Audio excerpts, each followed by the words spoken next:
I never told my mother-in-law that I used to hunt dirty money for the United States government. She laughed in my face at a charity gala and told me I would leave her son's house with nothing but the clothes on my back. That was until a federal judge looked down from the bench, folded her hands, and said, "Good morning, Special Agent Hale." My mother-in-law's coffee cup slipped right out of her hand and shattered against the courtroom floor. But before we get to that glorious morning in a federal courtroom in Austin, Texas, let me tell you exactly how this nightmare began. My name is Vivian Hale. I go by V. I am 36 years old, and for 6 years I played the part of a soft-spoken, slightly forgettable ranch town bookkeeper to keep the peace in my marriage. If you're watching this, tell me in the comments where you're tuning in from tonight. And if you've ever had in-laws who tried to steal something that was never theirs to take, do me a favor and hit that subscribe button, because trust me, you are going to want to see how this one ends. I grew up on 400 acres of Texas hill country limestone and cedar, on land that had belonged to my family since my great-great-grandfather, Elias Hale, bought it for almost nothing after the war, back when nobody wanted rocky, unforgiving ground that couldn't grow cotton. My grandmother, Ruth Hale, raised me on that land after my parents died in a car accident on Highway 290 when I was 8 years old. She taught me 2 things that shaped the rest of my life. The first was how to read a man's face for the lie hiding behind his smile. The second was that quiet people are the most dangerous people in the room, because nobody bothers to watch what they're doing with their hands. I left that ranch at 18 with a partial scholarship and a chip on my shoulder the size of the county courthouse. I studied accounting and criminal justice at Texas State, and by 24, I was sitting in a windowless federal training facility outside Glencoe, Georgia, learning how to read a balance sheet the way most people read a confession. I spent the next decade as a special agent with the Financial Crimes Enforcement Network, embedded for stretches inside joint task forces with the FBI and the IRS Criminal Investigation Division. I chased cartel money launderers through Houston shell companies. I dismantled a ring of defense contractors who were billing the Army for parts that never existed. Shell companies buying up ranch land at wildly inflated prices, then flipping the mineral rights through a chain of holding companies registered in Nevada and the Caymans. The money on the back end doesn't match anything close to legitimate real estate profit. It matches a laundering signature we've seen exactly twice before. Once out of a Sinaloa-linked network working through Houston port authorities, and once out of a fraud ring that was funneling embezzled defense contract money through agricultural land purchases in 3 different states. My stomach tightened. Whose name is on the shell companies? Ellis tapped the screen, and a web of corporate entities bloomed across the display, lines connecting one shell company to another like a spider's web spun in the dark. At the very center of it, glowing red, sat a familiar name: Callaway Land and Cattle. I was feeding a monster that had been raised, fed, and groomed since birth by his mother.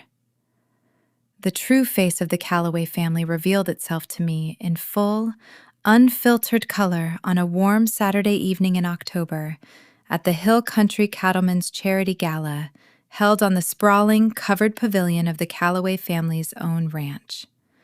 It was, without question, the social event of the year for that particular slice of Texas old money. The kind of gathering where 4th-generation ranching families rubbed elbows with oil money from Midland and old cotton money from East Texas. All of it dressed up in denim so expensive it had never once touched a cow.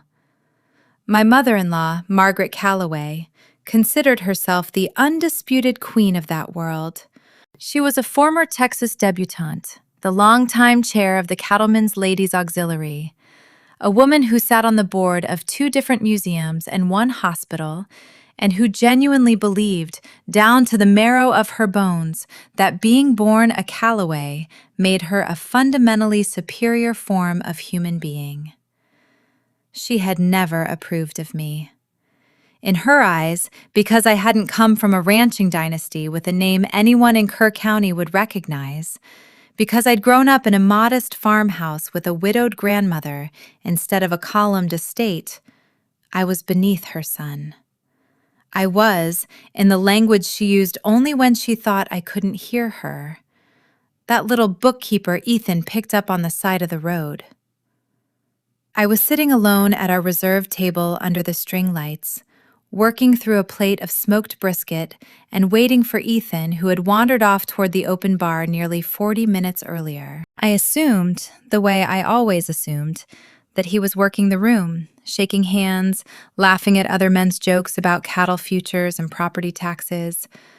I did not yet understand that he was hiding. The warm hum of fiddle music and easy conversation was shattered when a thick, cream-colored envelope hit the table in front of me so hard that my sweet tea sloshed over the rim of the glass and soaked straight through the linen tablecloth. I looked up slowly. Margaret towered over me in a champagne-colored gown that had almost certainly cost more than the truck I drove. Her face wore the particular twisted smile of a woman who believes she has already won. "Sign it, Vivian," she said. Her voice wasn't loud. It didn't need to be. It was pitched with the precision of a woman who had spent 40 years making sure the right people overheard the right things. Conversations at the surrounding table stopped mid-sentence. I felt the eyes of half the Cattlemen's Ladies' Auxiliary swivel toward us, hungry for a scandal they could chew on for the rest of the season. $200,000 is more than generous for 6 years of you living off my son's name, Margaret continued, raising her voice just enough to make sure the table beside us caught every word. Ethan is about to close on the Vandergrift Ranch deal and take Callaway Land and Cattle Regional. A little small-town bookkeeper doesn't exactly fit the image of a company about to be worth 9 figures. We need someone who actually knows how to move in this world, Vivian, not a charity case. I looked down at the ruined envelope, at the sweet tea already soaking into the thick cream paper. The bold letterhead across the top read, "Petition for Dissolution of Marriage." For one brief, strange second, I felt a very old, very familiar spark of electricity move through my chest. It was the exact same feeling I used to get in the seconds before I walked into an interview room with a man who thought his money made him untouchable. My training took over immediately. I kept my breathing slow and even, and I let my face go perfectly, professionally blank. I didn't cry. I didn't gasp. I reached for my napkin and calmly blotted a drop of sweet tea off my wrist. My composure seemed to infuriate her more than tears ever could have. Margaret leaned down closer, bracing her manicured hands on the edge of the table. "We both know you never belonged here," she hissed, dropping the theatrical volume for something low and venomous, meant only for my ears. "You're a public school girl from a broken-down ranch nobody's ever heard of, who got lucky enough to trap my son. The Callaways built half of this county. We are on the hospital board. We founded the museum wing." I felt the eyes of half the Cattlemen's Ladies' Auxiliary swivel toward us, hungry for a scandal they could chew on for the rest of the season. $200,000 is more than generous for 6 years of you living off my son's name, Margaret continued, raising her voice just enough to make sure the table beside us caught every word. "Ethan is about to close on the Vandergrift Ranch deal and take Callaway Land and Cattle Regional. A little small-town bookkeeper doesn't exactly fit the image of a company about to be worth 9 figures. We need someone who actually knows how to move in this world, Vivian, not a charity case." I looked down at the ruined envelope, at the sweet tea already soaking into the thick cream paper. The bold letterhead across the top read, "Petition for Dissolution of Marriage." For one brief, strange second, I felt a very old, very familiar spark of electricity moved through my chest. That was the exact moment Margaret Calloway sealed her own fate, though she had absolutely no idea she'd just done it. That scholarship fund had nothing to do with the Calloway family, not one single dollar of it. I had established it years earlier in honor of my grandmother, funded entirely by my own federal service bonuses and the modest inheritance my parents had left me. Money that predated Ethan Calloway by well over a decade. It was my money, my grandmother's legacy, and the one thing in this entire marriage that had remained completely, untouchably mine. The sheer audacity of Margaret Calloway standing there in her champagne gown, demanding I hand it over like some kind of family tribute, crossed a line she did not even know existed. She thought she was bullying a meek, forgettable little bookkeeper who would crumble under the pressure of public humiliation. She had absolutely no idea that she had just declared war on a former federal financial crimes agent who had personally dismantled cartel laundering networks worth more money than the entire Calloway family had made in 3 generations combined. Margaret stood there, arms crossed, waiting for the tears she was so certain would come. She wanted a scene. She wanted me to shatter in front of the entire Cattlemen's Ladies Auxiliary, so she'd have the perfect excuse to have ranch security walk the hysterical, unstable daughter-in-law off the property in front of everyone she knew. Instead, I reached for the heavy steak knife resting beside my plate. Margaret took a small, involuntary step back, her eyes widening for just a fraction of a second. I didn't raise the blade toward her.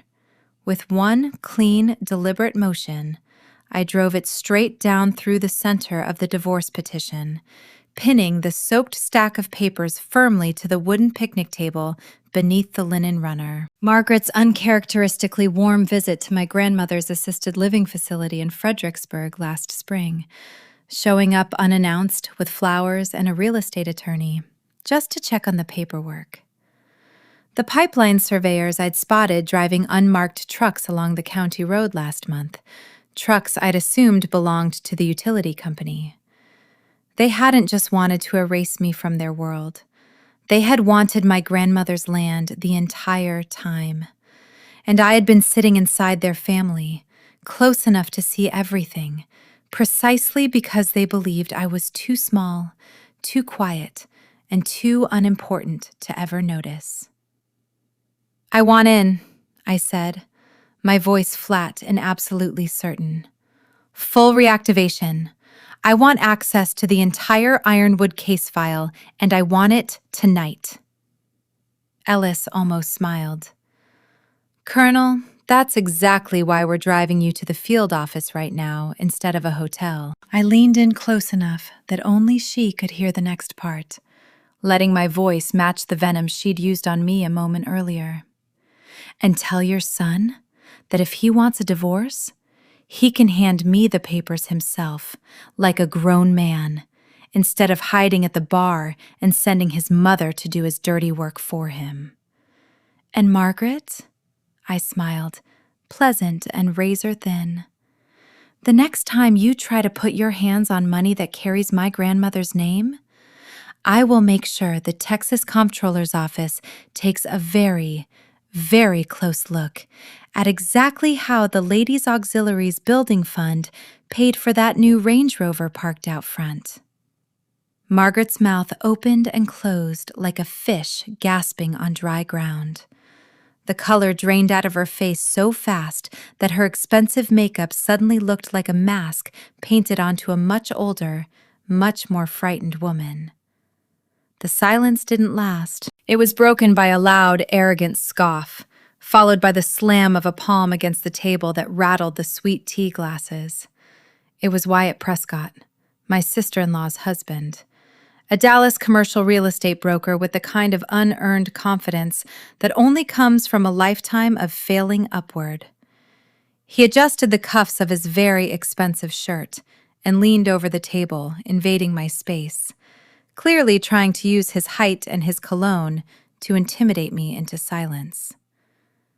"Let me explain something to you very slowly, Vivian," Wyatt said, his voice thick with condescension. "You are so far out of your depth right now, it isn't even funny. You want to throw around big, scary legal words because you're emotional. But this is the real world, sweetheart. We're talking about fiduciary duty, equitable distribution, irrevocable waivers. You're a bookkeeper. You balance spreadsheets for a living. You don't understand how real wealth actually moves. Shell companies buying up ranch land at wildly inflated prices, then flipping the mineral rights through a chain of holding companies registered in Nevada and the Caymans. The money on the back end doesn't match anything close to legitimate real estate profit. It matches a laundering signature we've seen exactly twice before.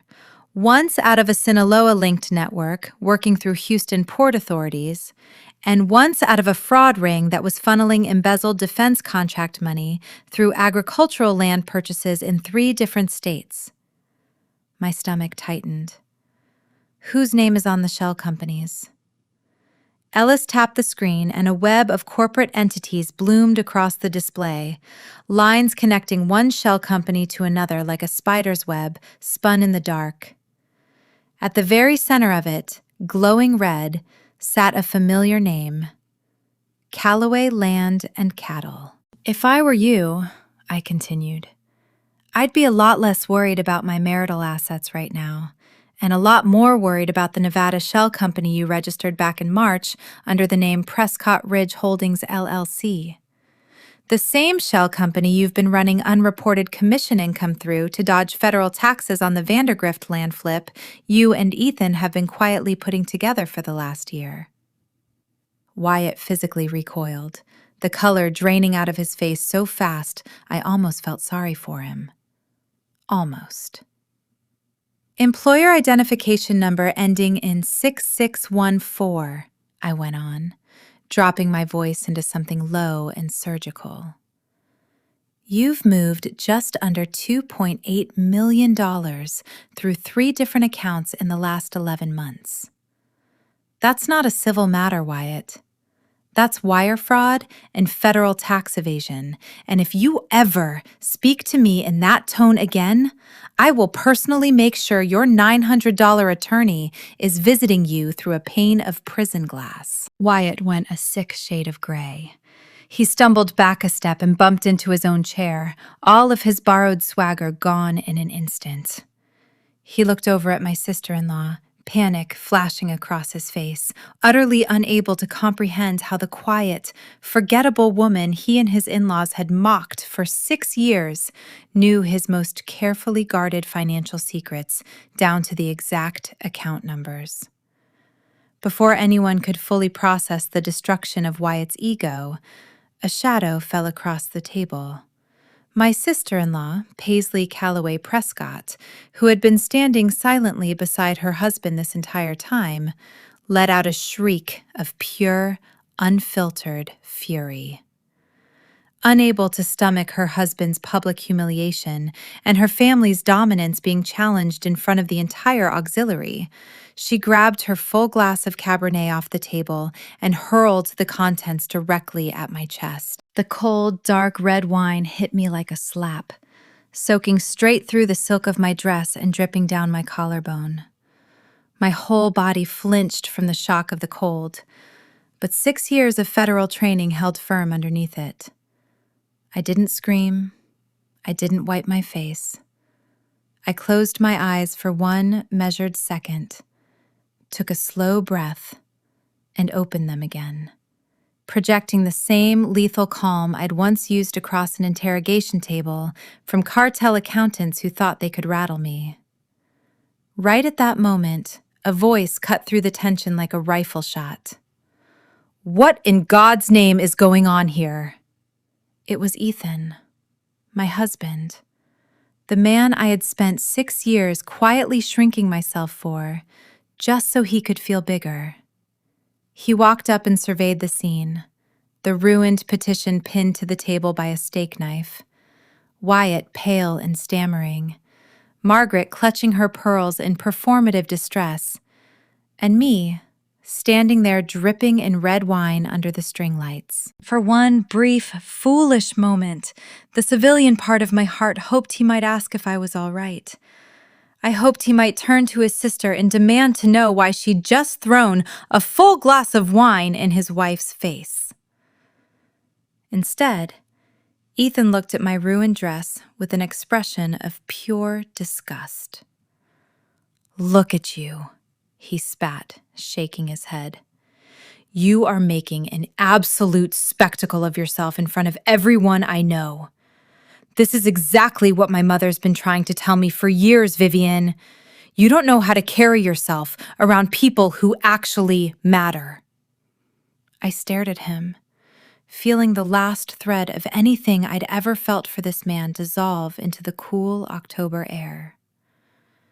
"Your sister assaulted me," I said, my voice dangerously soft. "And I'm the one who lacks class?" "You provoked them," Ethan shot back, stepping up to stand shoulder to shoulder with his mother and his cowardly brother-in-law, puffing his chest out like that alone could restore some kind of authority. I felt the eyes of half the Cattlemen's Ladies Auxiliary swivel toward us, hungry for a scandal they could chew on for the rest of the season. $200,000 is more than generous for 6 years of you living off my son's name," Margaret continued, raising her voice just enough to make sure the table beside us caught every word. "Ethan is about to close on the Vandergrift Ranch deal and take Callaway Land and Cattle Regional. A little small-town bookkeeper doesn't exactly fit the image of a company about to be worth 9 figures. We need someone who actually knows how to move in this world, Vivian, not a charity case." I looked down at the ruined envelope, at the sweet tea already soaking into the thick cream paper.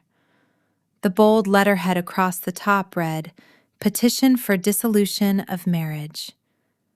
For one brief, strange second, I felt a very old, very familiar spark of electricity move through my chest. Shell companies buying up ranch land at wildly inflated prices, then flipping the mineral rights through a chain of holding companies registered in Nevada and the Caymans.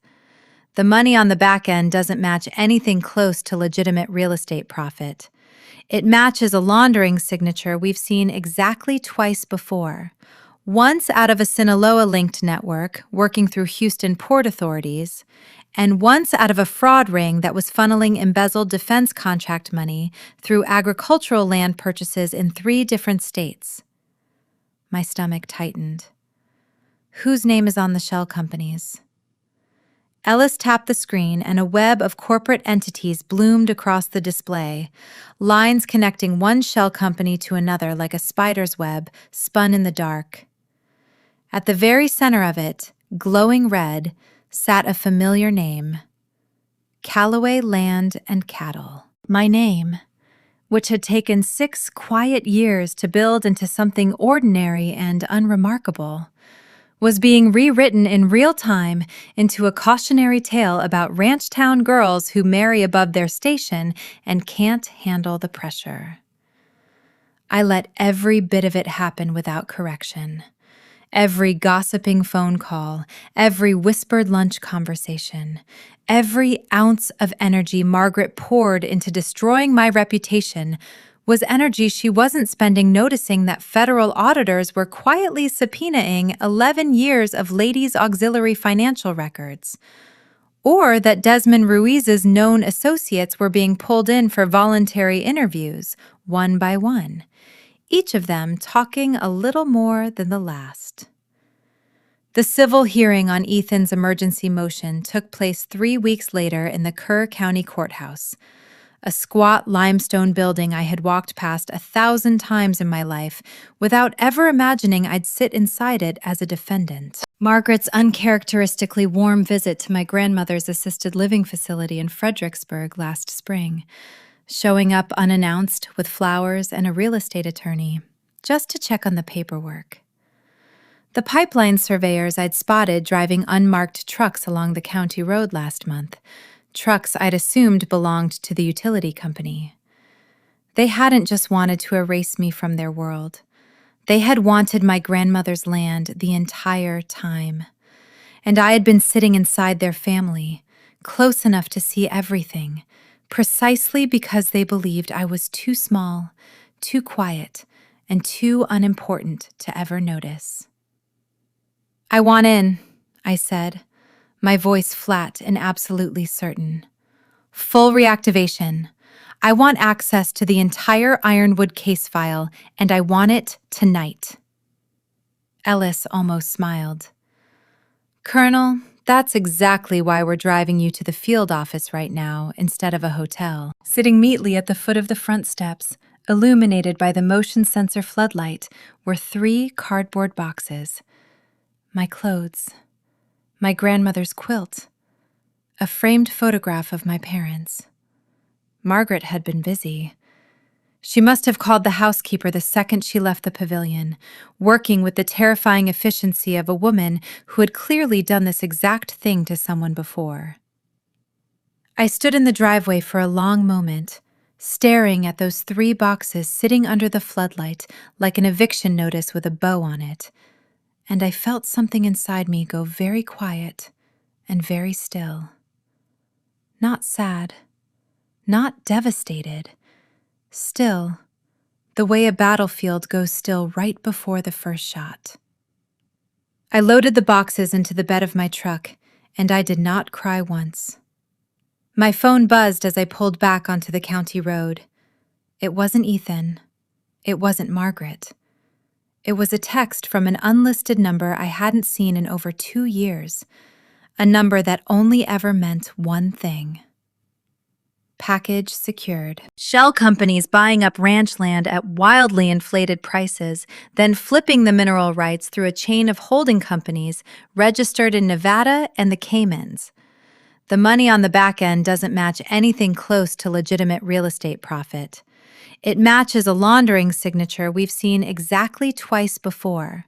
Once out of a Sinaloa-linked network working through Houston port authorities, and once out of a fraud ring that was funneling embezzled defense contract money through agricultural land purchases in 3 different states. My stomach tightened. Whose name is on the shell companies?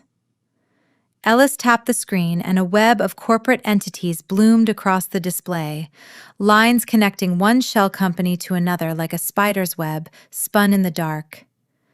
At the very center of it, glowing red, sat a familiar name: Callaway Land and Cattle. The heavy door closed with a solid, final thud, sealing me inside a rolling command center and instantly severing me from the quiet, ordinary civilian life I had spent 6 years constructing, brick by careful brick.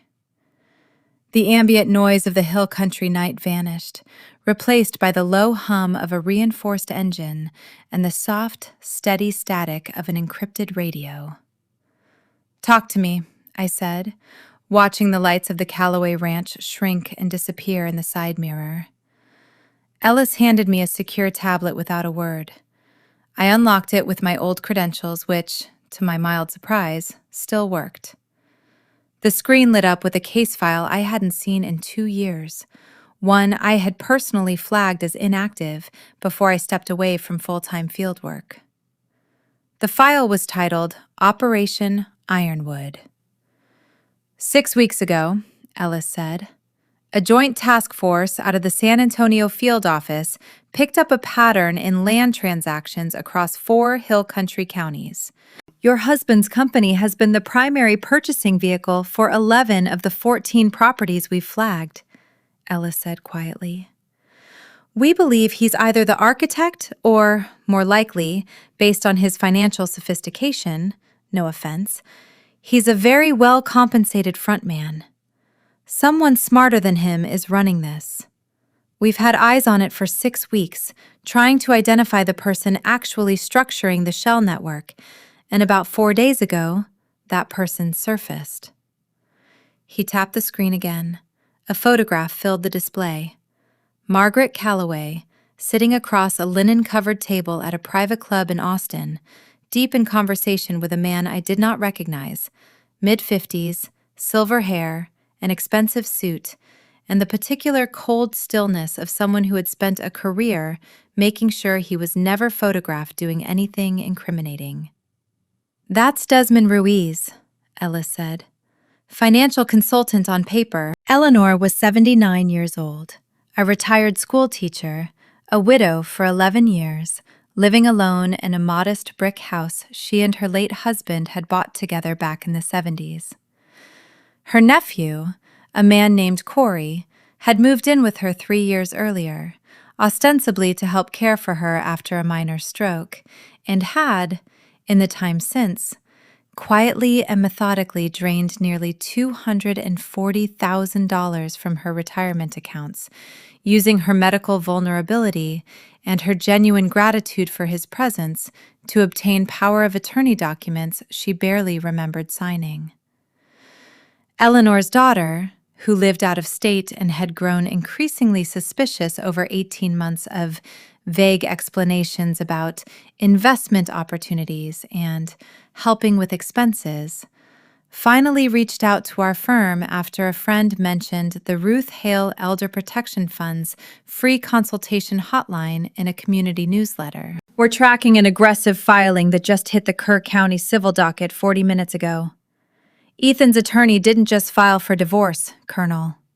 He filed an emergency motion naming you personally liable for, quote, reputational and economic damages to Callaway Land and Cattle, citing tonight's incident as evidence of instability that could jeopardize the company's pending regional expansion." They were trying to sue me for the exact money I was jeopardizing by simply existing and asking questions. Margaret's fingerprints were all over the aggressive legal strategy. They intended to bury me in motions and hearings and legal fees until I had no choice but to settle on their terms just to survive financially. "Let them file," I said, scanning the documents with the same detachment I'd once used to read a drug ledger. "Don't block the civil proceedings.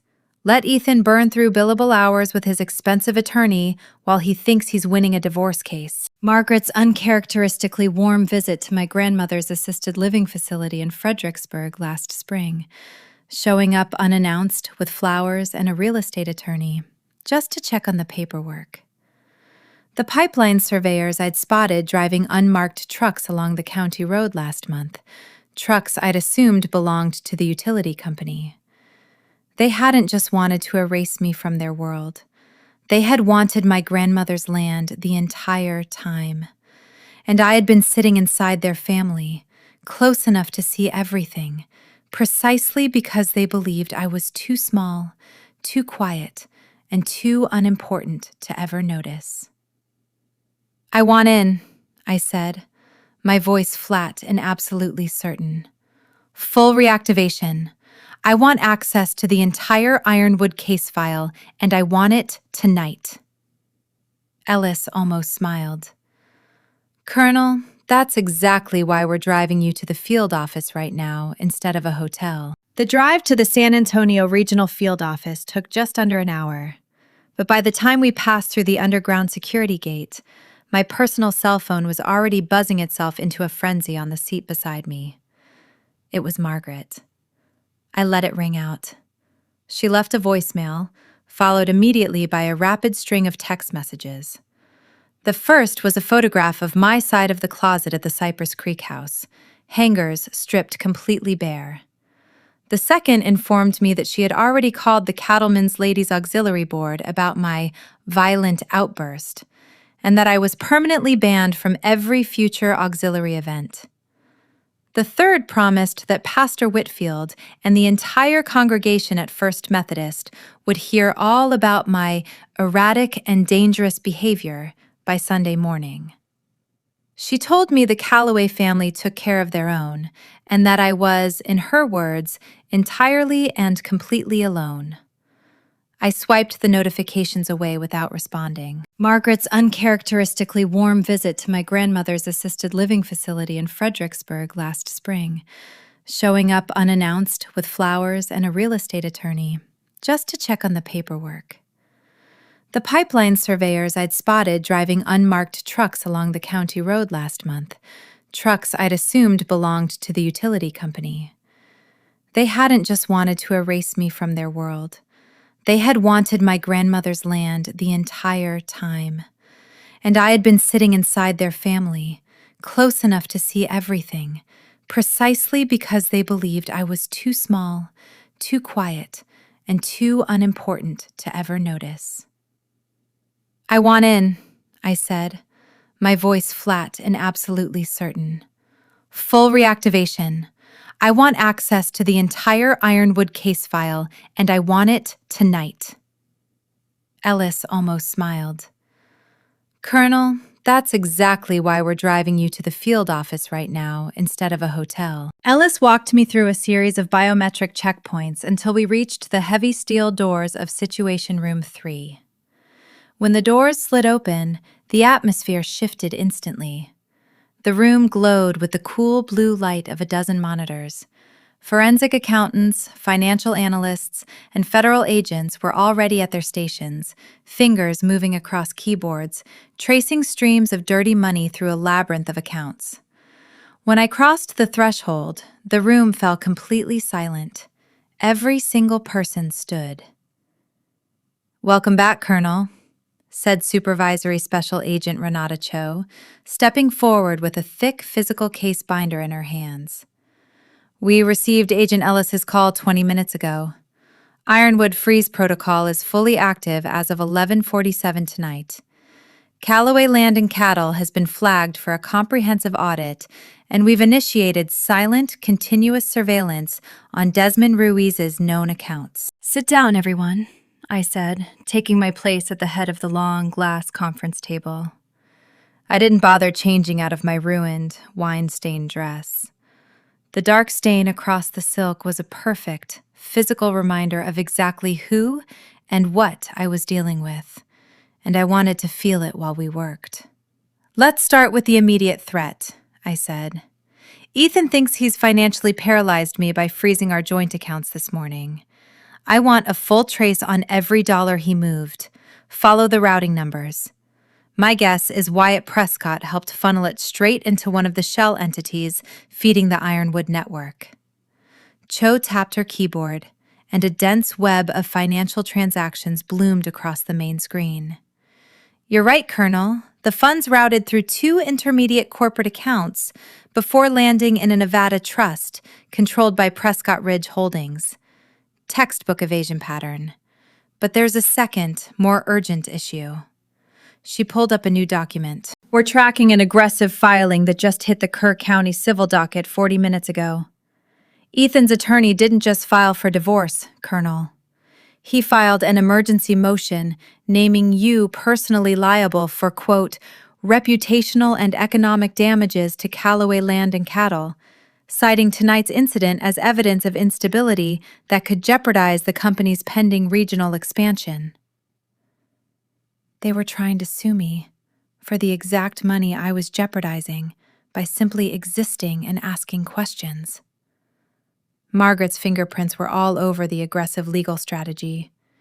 They intended to bury me in motions and hearings and legal fees until I had no choice but to settle on their terms just to survive financially. "Let them file," I said, scanning the documents with the same detachment I'd once used to read a drug ledger. "Don't block the civil proceedings. Let Ethan burn through billable hours with his expensive attorney while he thinks he's winning a divorce case. He's fighting a knife fight, and we're about to call in an airstrike. Keep the federal investigation fully classified. As far as the outside world is concerned, as far as the Callaway family is concerned, I am still just an unemployed, humiliated, small-town bookkeeper trying to find a lawyer who'll take her case for free." The hours bled into early morning as we systematically pulled apart the financial architecture connecting Ethan, Margaret, Wyatt, and Desmond Ruiz. The scale of it was staggering. Ruiz had been using Callaway Land and Cattle, a name with 3 generations of legitimate ranching history behind it, a name absolutely no county assessor or bank compliance officer would ever think to question, as the clean, respectable face for a laundering operation that stretched back at least 4 years. Land deeds signed by a fourth-generation Texas ranching family didn't get flagged the way land deeds signed by an unknown Nevada LLC did. Ruiz had chosen the Callaways precisely because their name functioned as camouflage. And Margaret, vain, image-obsessed, endlessly hungry for the kind of wealth that would finally put the Callaway name on the state stage instead of just the county one, had apparently been more than willing to sell that camouflage for a cut of the profits. And underneath all of it, quietly, patiently, sat the plan for my grandmother's 400 acres. Just as the first gray light of morning began creeping over the field office parking lot, my personal cell buzzed with an incoming email. The sender address was a scrambled, meaningless string of characters. The subject line was blank. I opened it, and my blood turned to ice water in my veins. It wasn't a gloating message from Margaret. It wasn't a threat from Ethan's attorney. It was from Desmond Ruiz.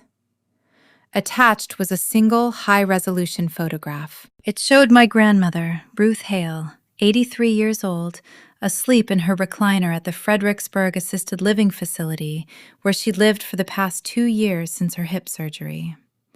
The photo had clearly been taken through the window from just outside her patio, close enough to see the quilt draped over her lap and the framed photo of my parents sitting on the side table beside her chair. Beneath the photograph, a single line of text.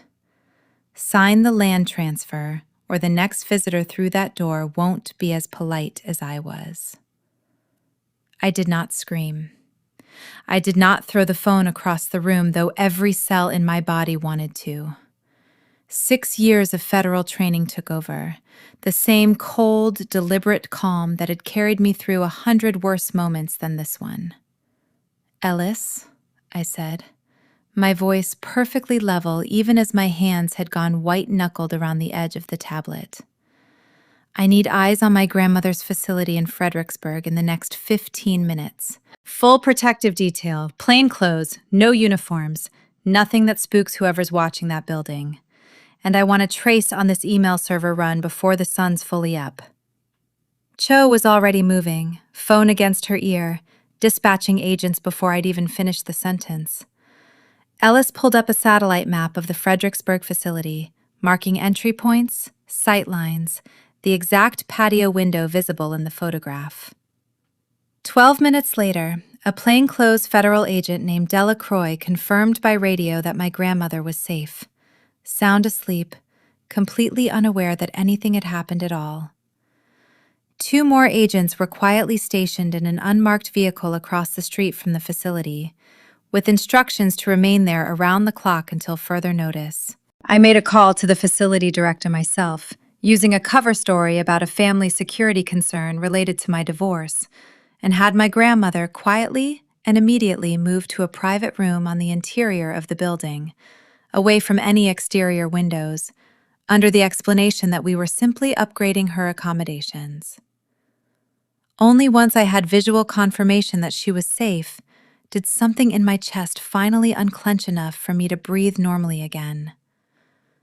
Desmond Ruiz had made exactly one mistake in sending that email. He had assumed I was still the soft, easily controlled woman Margaret Callaway had spent 6 years trying to convince everyone I was. He did not understand that threatening my grandmother hadn't broken me. It had simply removed the last shred of restraint I might have had left. "Trace came back," Cho said an hour later, sliding a printout across the table. The email routed through 4 different proxy servers, but our cyber unit picked up a partial fingerprint matching a device that pinged off a cell tower 2 miles from the Fredericksburg facility at 10:52 last night. Same tower range as a burner phone registered to a shell entity we've already flagged, Meridian Consulting Group, which happens to share a registered agent with 2 of Ruiz's other known shells. "He was there in person," I said quietly. He took that photo himself. Looks that way, Colonel. I looked at the wall of monitors, at the sprawling red web of shell companies and laundered land deals, at the photograph of Desmond Ruiz sitting comfortably across a linen tablecloth from my mother-in-law, sipping wine as though he hadn't just personally driven out to a small-town assisted living facility to threaten an 83-year-old woman in her sleep. Then we stopped being patient, I said. I want every account, every shell, every forged signature on my desk by tomorrow morning. I want to know exactly how deep Margaret Calloway is in this, and I want to know whether my husband knew what he was signing his name to, or whether he was just too greedy and too lazy to ask questions. Over the following 10 days, the picture that emerged was even uglier than I had allowed myself to imagine. Forensic accountants traced nearly 6 years of financial history, connecting Margaret Calloway directly to Desmond Ruiz's laundering network. And what they found went far beyond a handful of shady land deals. The Cattlemen's Ladies Auxiliary Building Fund, the charity Margaret had chaired with such visible, self-congratulatory pride for over a decade. The fund that had supposedly raised money for a new community wing at the regional hospital had been quietly siphoned for years. Nearly $1.4 million in donated charity funds had been routed through a series of fake vendor invoices for landscaping and event production services, paid to shell companies that did not actually exist beyond a P.O. box and a bank account. All of it eventually funneling back into the same laundering network that was funding the ranch land purchases. Margaret had been using a charity built to fund cancer treatment wings for children to wash cartel money, and she had done it while standing in front of the entire county at fundraising galas, accepting plaques for her generosity. Ethan's role, once the analysts pulled the full trail, was somehow both smaller and more damning than I had expected. He hadn't architected the laundering scheme himself. Ruiz and Margaret had built that machine long before Ethan was old enough to run the family business. But he had absolutely known what he was signing. Margaret's sudden interest in helping with my grandmother's paperwork the previous spring hadn't been kindness. It had been reconnaissance. While the federal case built itself brick by brick in absolute silence, Margaret's social campaign against me played out in the open, exactly as predictably as I had known it would. Within a week, half of Fredericksburg had heard some version of the story, that I had pulled a knife at the Cattlemen's Gala, that I had screamed obscenities at my mother-in-law, that I had been quietly struggling with some unnamed instability for years, and Ethan had simply, finally, run out of patience. Pastor Whitfield called me personally to check in a tone that made it very clear he had already decided whose side he was on. 2 of the women I had considered genuine friends at the auxiliary stopped returning my texts entirely. My name, which had taken 6 quiet years to build into something ordinary and unremarkable, was being rewritten in real time into a cautionary tale about ranch town girls who marry above their station and can't handle the pressure. I let every bit of it happen without correction. Every gossiping phone call, every whispered lunch conversation, every ounce of energy Margaret poured into destroying my reputation was energy she wasn't spending noticing that federal auditors were quietly subpoenaing 11 years of ladies' auxiliary financial records, or that Desmond Ruiz's known associates were being pulled in for voluntary interviews, one by one, each of them talking a little more than the last. The civil hearing on Ethan's emergency motion took place 3 weeks later in the Kerr County Courthouse, a squat limestone building I had walked past 1,000 times in my life without ever imagining I'd sit inside it as a defendant. Ethan's attorney, a slick Austin litigator named Garrett Voss, spent 40 minutes painting me as an unstable, financially motivated opportunist who had married into the Calloway family and then attempted to sabotage its reputation the moment she realized the marriage wasn't going to net her the payout she'd apparently been counting on all along. I sat perfectly still through the entire performance, my hands folded neatly on the table in front of my own modest, court-appointed attorney, and I said absolutely nothing about the federal investigation quietly closing in around every single person in that courtroom except me. I simply let Voss talk. I let Ethan sit there in his expensive suit, smug and certain, believing he had already won. I let Margaret watch from the gallery, with the same triumphant little smile she'd worn at the gala. The judge, a stern, no-nonsense woman named Judge Alvarez, ultimately denied the emergency motion for lack of evidence, noting dryly from the bench that a disagreement at a private social function does not, on its own, constitute demonstrable economic sabotage of a multi-million-dollar company. Ethan's attorney had burned nearly $40,000 in fees for absolutely nothing. I did not smile. I did not gloat. I simply gathered my things, walked past Margaret's furious glare without a word, and drove straight back to the field office, where the real case against her family was now less than 2 weeks from complete. The final piece of the case fell into place on a Tuesday morning, 10 days before everything came apart in open court, and it came from the one place none of them ever thought to look: my grandmother's own facility. A nurse at the Fredericksburg Assisted Living Center called me directly, sounding rattled, to say that a woman claiming to be my grandmother's niece had shown up the previous afternoon with a notarized document asking staff to help facilitate my grandmother's signature on what she described as a routine property tax form.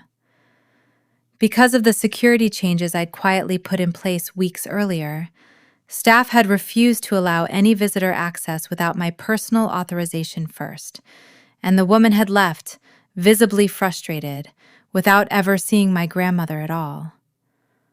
The nurse had, thankfully, kept a photocopy of the document the woman had tried to leave behind. It wasn't a property tax form. It was a limited power of attorney, granting full authority over all real property transactions to an attorney named on the form as representing something called Meridian Land Advisory. The exact same shell entity, we quickly confirmed, tied to Desmond Ruiz's Nevada network. And the notary stamp on the bottom of the page belonged to a woman named Carol Dietz, a notary public who, it turned out, also happened to be Margaret Calloway's longtime personal assistant. They had tried to forge a power of attorney over my grandmother's own signature, using a fraudulent notarization in an attempt to seize control of her land before she'd ever even know it happened. I sat in Situation Room 3 staring at that photocopy for a long time, feeling something in my chest go very cold and very still. This wasn't ambition anymore, or even simple greed. This was attempted elder fraud, layered on top of 6 years of laundering, embezzlement, and now an implied threat against an 83-year-old widow. Margaret Calloway had crossed every single line I had left any patience for. "Get me Cho," I said quietly. "Tell her we're done waiting. I want the arrest warrants drafted by end of day." The federal case against the Calloway network was, by that point, one of the most thoroughly documented financial crimes cases the San Antonio field office had built in years. 6 years of embezzled charity funds, 4 years of laundered cartel and shell company money moved through ranch land purchases, wire fraud, tax evasion, and now attempted elder fraud through a forged power of attorney with a fraudulent notarization attached to it. U.S. Attorney Fiona Marsh, after reviewing the full case file personally, signed off on federal charges against Margaret Calloway, Ethan Calloway, Wyatt Prescott, and Desmond Ruiz within 48 hours, along with a sealed indictment and coordinated arrest warrants.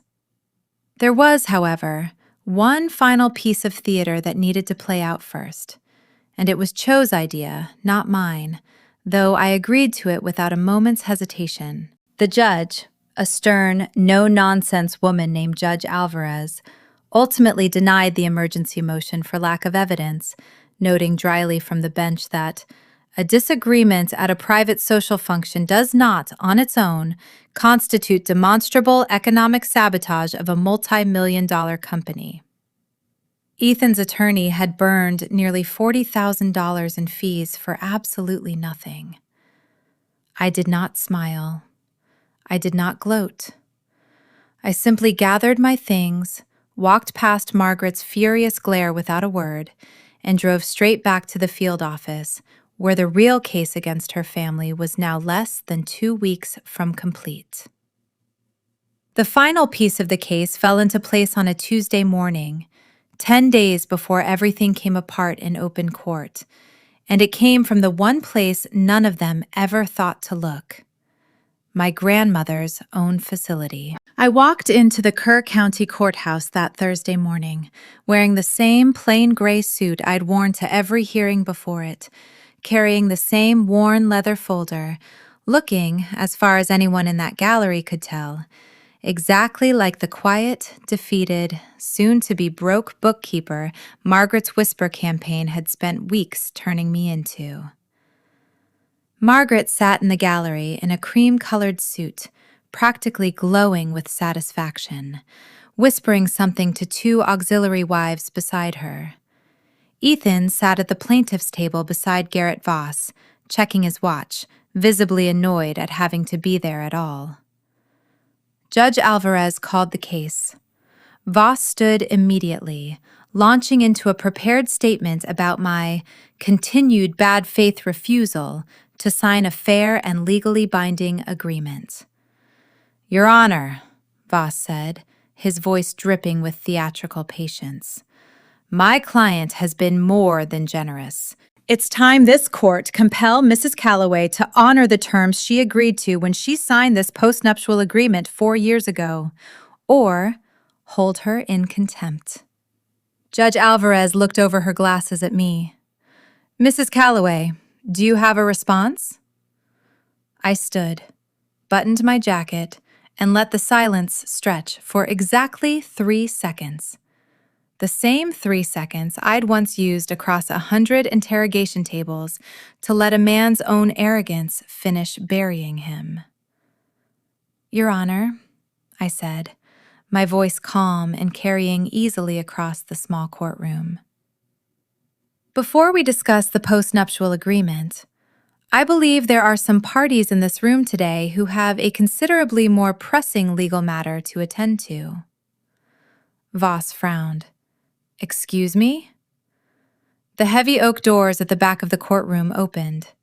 6 federal agents walked into the courtroom in a tight, controlled line, led by Agent Ellis and Agent Cho, both in dark jackets marked with the letters FBI across the chest, flanked by 2 U.S. Marshals. The low murmur of the gallery died instantly.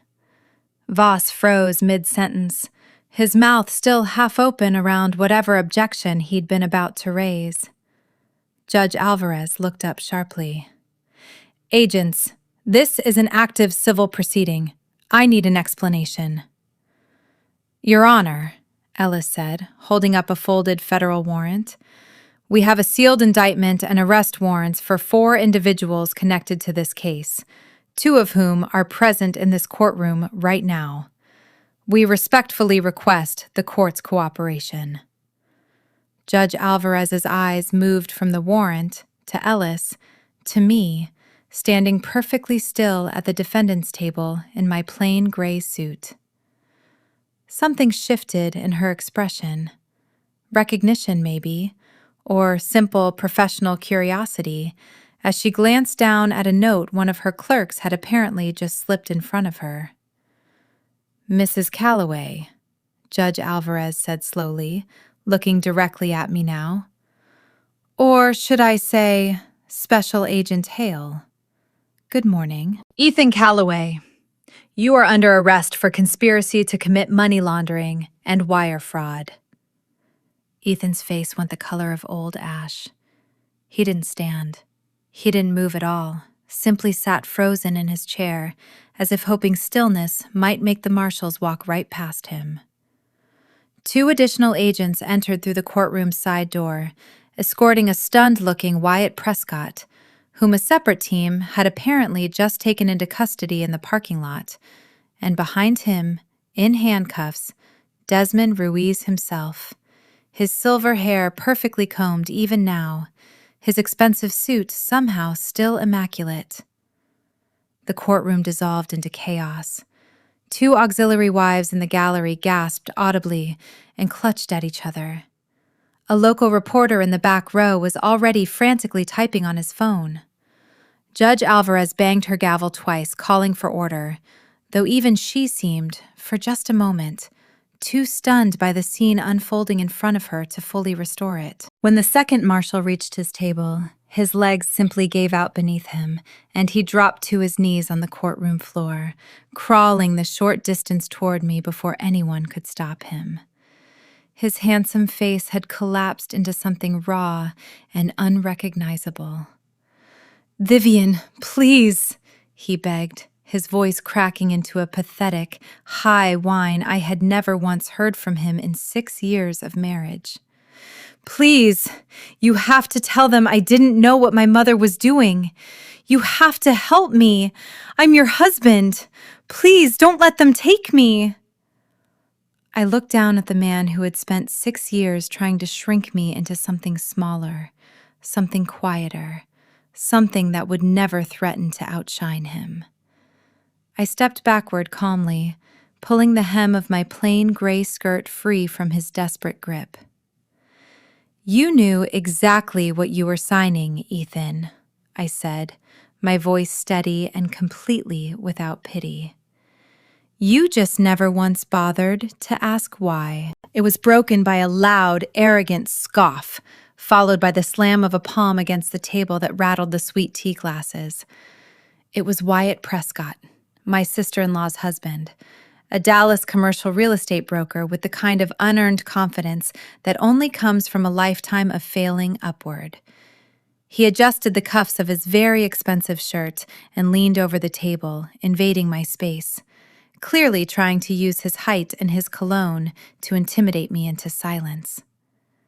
"Let me explain something to you very slowly, Vivian," Wyatt said, his voice thick with condescension. "You are so far out of your depth right now, it isn't even funny. You want to throw around big, scary legal words because you're emotional, but this is the real world, sweetheart. We're talking about fiduciary duty, equitable distribution, irrevocable waivers. You're a bookkeeper. You balance spreadsheets for a living. You don't understand how real wealth actually moves." When the second marshal reached his table, his legs simply gave out beneath him, and he dropped to his knees on the courtroom floor, crawling the short distance toward me before anyone could stop him. His handsome face had collapsed into something raw and unrecognizable. "Vivian, please," he begged, his voice cracking into a pathetic, high whine I had never once heard from him in 6 years of marriage. "Please, you have to tell them I didn't know what my mother was doing. You have to help me. I'm your husband. Please don't let them take me." I looked down at the man who had spent 6 years trying to shrink me into something smaller, something quieter, something that would never threaten to outshine him.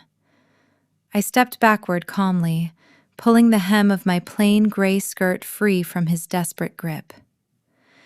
"You knew exactly what you were signing, Ethan," I said, my voice steady and completely without pity. You just never once bothered to ask why. Over the rising noise of the courtroom, Margaret's voice cut through the chaos one final time as the marshals dragged her backward down the center aisle, her designer heels scraping uselessly against the marble floor. She screamed Ethan's name in pure, unfiltered anguish, watching helplessly as the marshals pulled her son up off his knees and forced his hands behind his back. The Calloway Empire, 3 generations of carefully cultivated reputation, of galas and hospital boards and museum wings, died right there on the floor of the Kerr County Courthouse, in front of half the county's old money and one very stunned local reporter. I pushed through the heavy oak doors and walked out, leaving the chaos of shattered pearls and broken composure behind me. The late morning hill country sun hit my face the moment I stepped outside, warm and bright against the cool marble I'd just left behind. When the second marshal reached his table, his legs simply gave out beneath him, and he dropped to his knees on the courtroom floor, crawling the short distance toward me before anyone could stop him. His handsome face had collapsed into something raw and unrecognizable.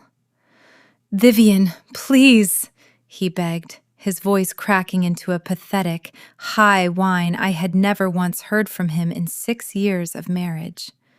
"Please, you have to tell them I didn't know what my mother was doing. You have to help me. I'm your husband. Please don't let them take me." I looked down at the man who had spent 6 years trying to shrink me into something smaller, something quieter, something that would never threaten to outshine him. I stepped backward calmly, pulling the hem of my plain gray skirt free from his desperate grip. "You knew exactly what you were signing, Ethan," I said, my voice steady and completely without pity. "You just never once bothered to ask why." It's time this court compel Mrs. Calloway to honor the terms she agreed to when she signed this postnuptial agreement 4 years ago, or hold her in contempt. Judge Alvarez looked over her glasses at me. "Mrs. Calloway, do you have a response?" I stood, buttoned my jacket, and let the silence stretch for exactly 3 seconds. The same 3 seconds I'd once used across 100 interrogation tables to let a man's own arrogance finish burying him. "Your Honor," I said, my voice calm and carrying easily across the small courtroom. "Before we discuss the postnuptial agreement, I believe there are some parties in this room today who have a considerably more pressing legal matter to attend to." Voss frowned. "Excuse me?" The heavy oak doors at the back of the courtroom opened. 6 federal agents walked into the courtroom in a tight, controlled line, led by Agent Ellis and Agent Cho, both in dark jackets marked with the letters FBI across the chest, flanked by 2 U.S. Marshals. Ethan lost Calloway land and cattle within days of his arrest. Federal asset forfeiture proceedings seized every corporate account, every parcel of land purchased through the laundering network, and nearly every asset the company had accumulated over 3 generations, since so much of it could no longer be separated cleanly from the tainted funds running through its books. He pleaded guilty to a lesser charge of conspiracy in exchange for testimony against his mother, receiving a sentence of 6 years in a minimum security federal camp. The company his great-grandfather had founded, the name that had once meant something across 4 counties of hill country ranch land, ceased to exist entirely within the year. Its remaining legitimate assets sold off piece by piece to satisfy restitution orders. But Margaret Calloway suffered, by a wide and unmistakable margin, the most complete destruction of all. The federal government seized her private estate on the Calloway Ranch and liquidated her personal accounts to help pay restitution toward the Ladies' Auxiliary Building Fund she had spent over a decade quietly draining. The very charity she had built her entire public identity around, chairwoman, benefactor, the smiling face on a dozen fundraising brochures, was forced to issue a public statement distancing itself entirely from her, returning what funds could be recovered, and formally revoking her lifetime membership within a week of her arrest. The hospital board, where she had served for 9 years, removed her name from its donor wall within days, quietly, without ceremony, the brass plaque simply gone one morning as though it had never existed at all. First Methodist, the very church whose pastor had called to gently interrogate me about my instability weeks earlier, formally and publicly severed ties with her, releasing a brief, carefully worded statement about the congregation's commitment to integrity and accountability.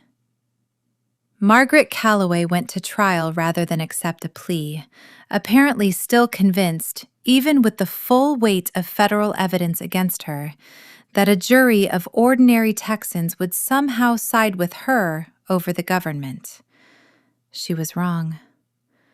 The trial lasted 11 days.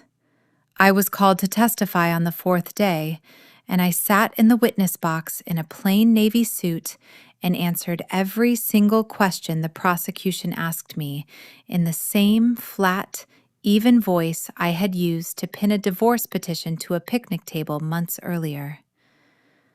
I did not look at Margaret while I spoke, though I could feel her eyes on me the entire time, burning with a fury that had nowhere left to go. The jury deliberated for just under 6 hours before returning guilty verdicts on all 19 counts, including money laundering, wire fraud, embezzlement of charitable funds, and morbug, the count that drew a visible, sharp intake of breath from several jurors when it was read aloud.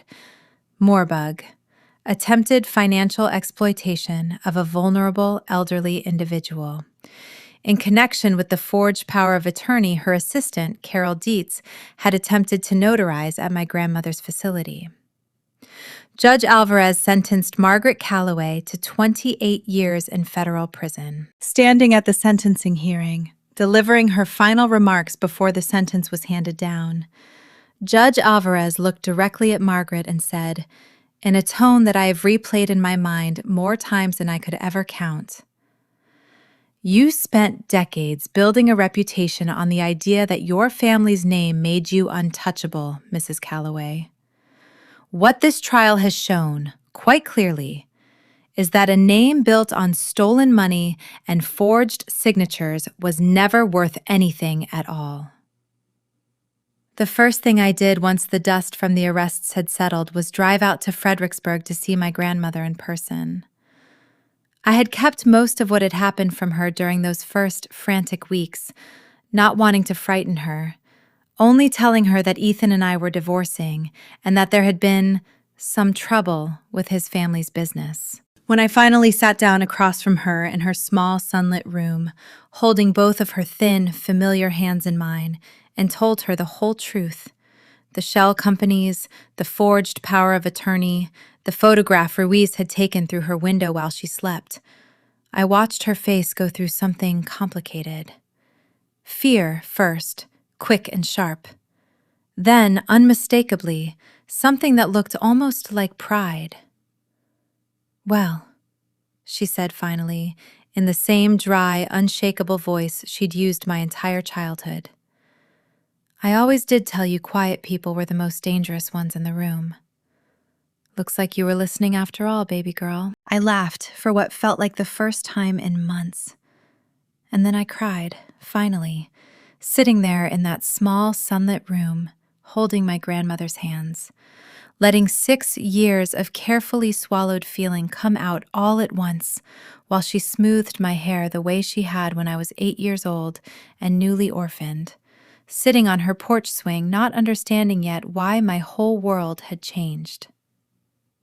The 400 acres of Hale land remained exactly where they belonged, in my grandmother's name, and eventually through the trust we restructured together with an attorney I trusted completely, protected permanently from any future attempt at seizure, partition, or forced sale. I personally petitioned the State Pipeline Authority, Once the criminal case made national headlines and drew unwanted scrutiny to the entire proposed easement route, and the pipeline company quietly withdrew its application, rather than have its name associated, even peripherally, with a federal fraud and elder exploitation case. The land that 4 generations of Hales had held onto through drought, through recession, through my own parents' deaths, stayed rocky, cedar-covered, and entirely, permanently ours. I did not stop there. The millions of dollars in federal restitution recovered from Margaret's liquidated estate, Ethan's seized corporate accounts, and Wyatt and Ruiz's forfeited assets did not simply disappear into a government vault, unseen and unfelt by anyone. When the second marshal reached his table, his legs simply gave out beneath him, and he dropped to his knees on the courtroom floor, crawling the short distance toward me before anyone could stop him. His handsome face had collapsed into something raw and unrecognizable. "Vivian, please," he begged, his voice cracking into a pathetic, high whine I had never once heard from him in 6 years of marriage. "Please, you have to tell them I didn't know what my mother was doing. You have to help me. I'm your husband. Please don't let them take me." I looked down at the man who had spent 6 years trying to shrink me into something smaller, something quieter, something that would never threaten to outshine him. I stepped backward calmly, pulling the hem of my plain gray skirt free from his desperate grip. "You knew exactly what you were signing, Ethan," I said, my voice steady and completely without pity. "You just never once bothered to ask why." I assumed, the way I always assumed, that he was working the room, shaking hands, laughing at other men's jokes about cattle futures and property taxes. I did not yet understand that he was hiding. The warm hum of fiddle music and easy conversation was shattered when a thick, cream-colored envelope hit the table in front of me so hard that my sweet tea sloshed over the rim of the glass and soaked straight through the linen tablecloth. I looked up slowly. Margaret towered over me in a champagne-colored gown that had almost certainly cost more than the truck I drove. Her face wore the particular twisted smile of a woman who believes she has already won. "Sign it, Vivian," she said. Her voice wasn't loud. It didn't need to be. It was pitched with the precision of a woman who had spent 40 years making sure the right people overheard the right things. Conversations at the surrounding table stopped mid-sentence. I sat with that for a long moment, thinking about 11 years of a woman quietly deciding, over and over, that a powerful family's comfort mattered more than her own conscience, right up until the exact moment it very nearly cost my grandmother everything. "It doesn't matter to me," I said finally, standing to leave. "But maybe it'll matter to the next family somebody like Margaret tries to use you against. I hope you actually mean it this time." I walked out of that room without looking back, and I never spoke to Carol Dietz again. I left full-time federal field work again about 8 months after Margaret's sentencing, though this time the decision felt entirely different from the quiet, burned-out retreat I'd made in my late 20s. This time, I wasn't running from anything. I was walking towards something I had built entirely on my own terms. His father, Margaret's late husband, a man named Harold Calloway, who had died of a heart attack 6 years before I came along, had made a series of disastrous investment decisions in the early 2000s, leveraging huge portions of the family's ranch land against speculative real estate deals that collapsed during the recession. By the time Harold died, the company was drowning in debt that Margaret had spent years desperately hiding from the rest of the county, terrified of what it would do to the Calloway name if anyone found out the family that had always seemed untouchably wealthy was, in reality, teetering on the edge of losing everything. Desmond Ruiz had approached her at a charity function almost 8 years earlier, introducing himself as a financial consultant who specialized in creative restructuring for families in exactly her position. What he offered her, in reality, was a lifeline built entirely out of other people's dirty money. A way to keep the Callaway name gleaming on the outside, while the company's actual finances were slowly, secretly rebuilt on a foundation of laundered cartel and embezzlement funds. Margaret had said yes because she could not bear the alternative. Watching the Callaway name, the only thing she had ever truly built her entire identity around, collapse into public bankruptcy and humiliation. It didn't excuse anything she had done.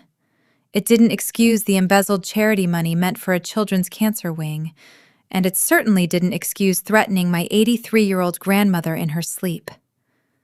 But it did explain, with a kind of clarity that almost made me feel sick, exactly why she had been so viciously, relentlessly obsessed with appearances for as long as I had known her. Underneath every ounce of that cold, superior condescension had been a woman terrified that the whole fragile structure of her identity was one bad season away from collapsing.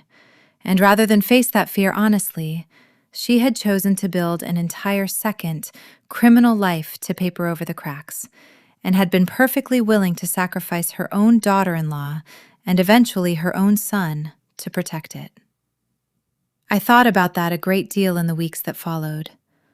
I thought about how much of Margaret's cruelty toward me over 6 years hadn't really been about me at all.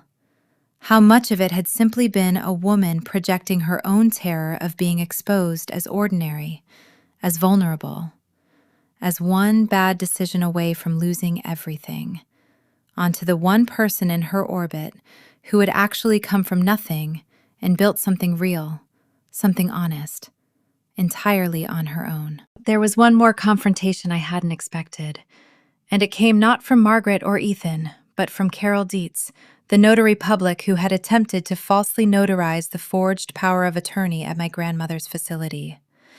Dietz, facing her own federal charges for fraudulent notarization and conspiracy, agreed to cooperate fully in exchange for a reduced sentence, and as part of that cooperation, she requested a single meeting with me, supervised by federal agents, before her sentencing hearing. I almost said no. In the end, curiosity and something that might have been closer to a need for closure won out. Dietz was a small, tired-looking woman in her 50s, and when I sat down across from her in the sterile federal meeting room, she wouldn't meet my eyes for the first several minutes. "I need you to know," she finally said, her voice trembling, "that I didn't know about your grandmother specifically. Margaret told me it was a routine estate document. I didn't find out what it actually was until after the fact, and by then I was already in too deep to say anything without incriminating myself." "You still tried to get it signed," I said quietly. "Twice, from what I understand.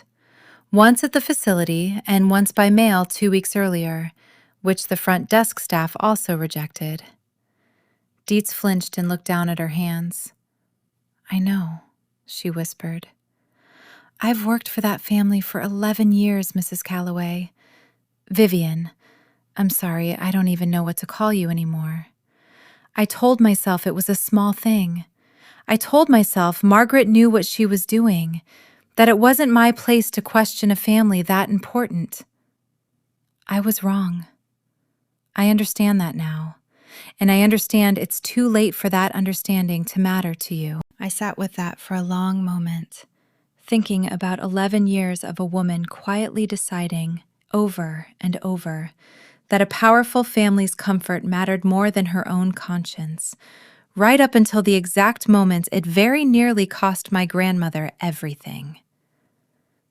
"It doesn't matter to me," I said finally, standing to leave. "But maybe it'll matter to the next family somebody like Margaret tries to use you against. I hope you actually mean it this time." I walked out of that room without looking back, and I never spoke to Carol Dietz again. I left full-time federal fieldwork again about 8 months after Margaret's sentencing, though this time the decision felt entirely different from the quiet, burned-out retreat I'd made in my late 20s. This time, I wasn't running from anything. I was walking towards something I had built entirely on my own terms. I sat with that for a long moment, thinking about 11 years of a woman quietly deciding, over and over, that a powerful family's comfort mattered more than her own conscience, right up until the exact moment it very nearly cost my grandmother everything. "It doesn't matter to me," I said finally, standing to leave. "But maybe it'll matter to the next family somebody like Margaret tries to use you against.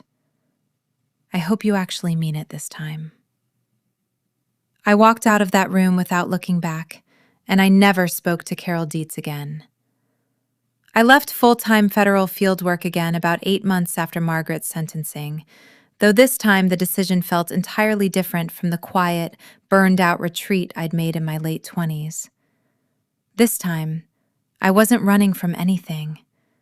I was walking towards something I had built entirely on my own terms. My name now sits in brushed steel letters on the glass door of the firm's Austin office, beneath a small, private plaque in the lobby that reads simply, "In honor of Ruth Hale," which none of my clients ever ask about, and which I have never once explained to anyone outside my closest circle.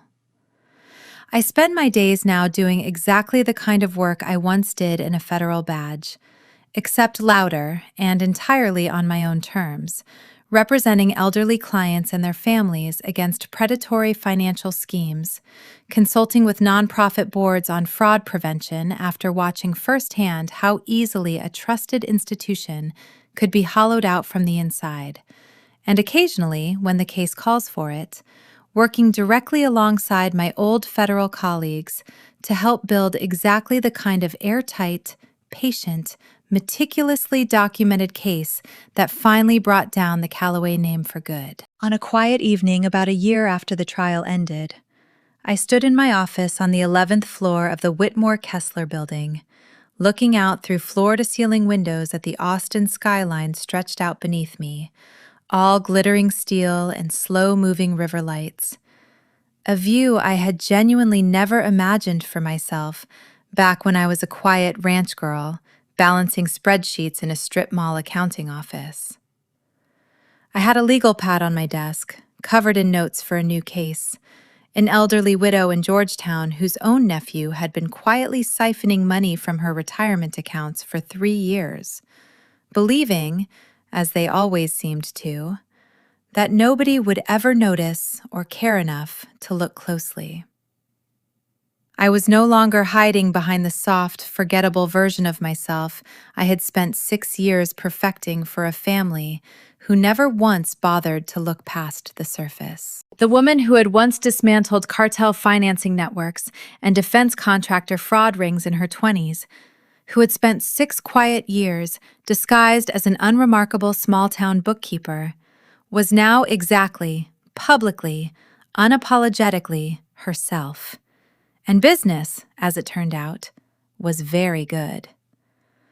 I poured 2 fingers of good Texas bourbon into a glass, the same brand my grandmother still kept a bottle of on her side table for special occasions, and took a slow sip, letting the warmth settle somewhere just beneath the satisfaction I still felt all these months later, every single time I thought about that courtroom. About Margaret's coffee cups shattering on the marble. About the particular sound of her pearls scattering across the floor. My phone buzzed on the desk beside me.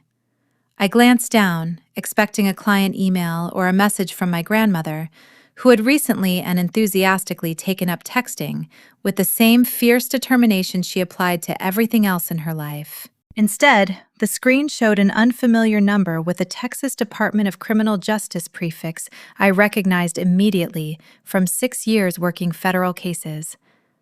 I already knew who it was before I answered. I want to back up for a moment and tell you about the trial itself, because I skipped over some of it earlier, and honestly, It's the part of this whole story that people ask me about most whenever it comes up. 11 days is a long time to sit in a federal courtroom watching your entire marriage and the family you'd spent 6 years trying to belong to get systematically taken apart, piece by piece, in front of a jury of 12 strangers.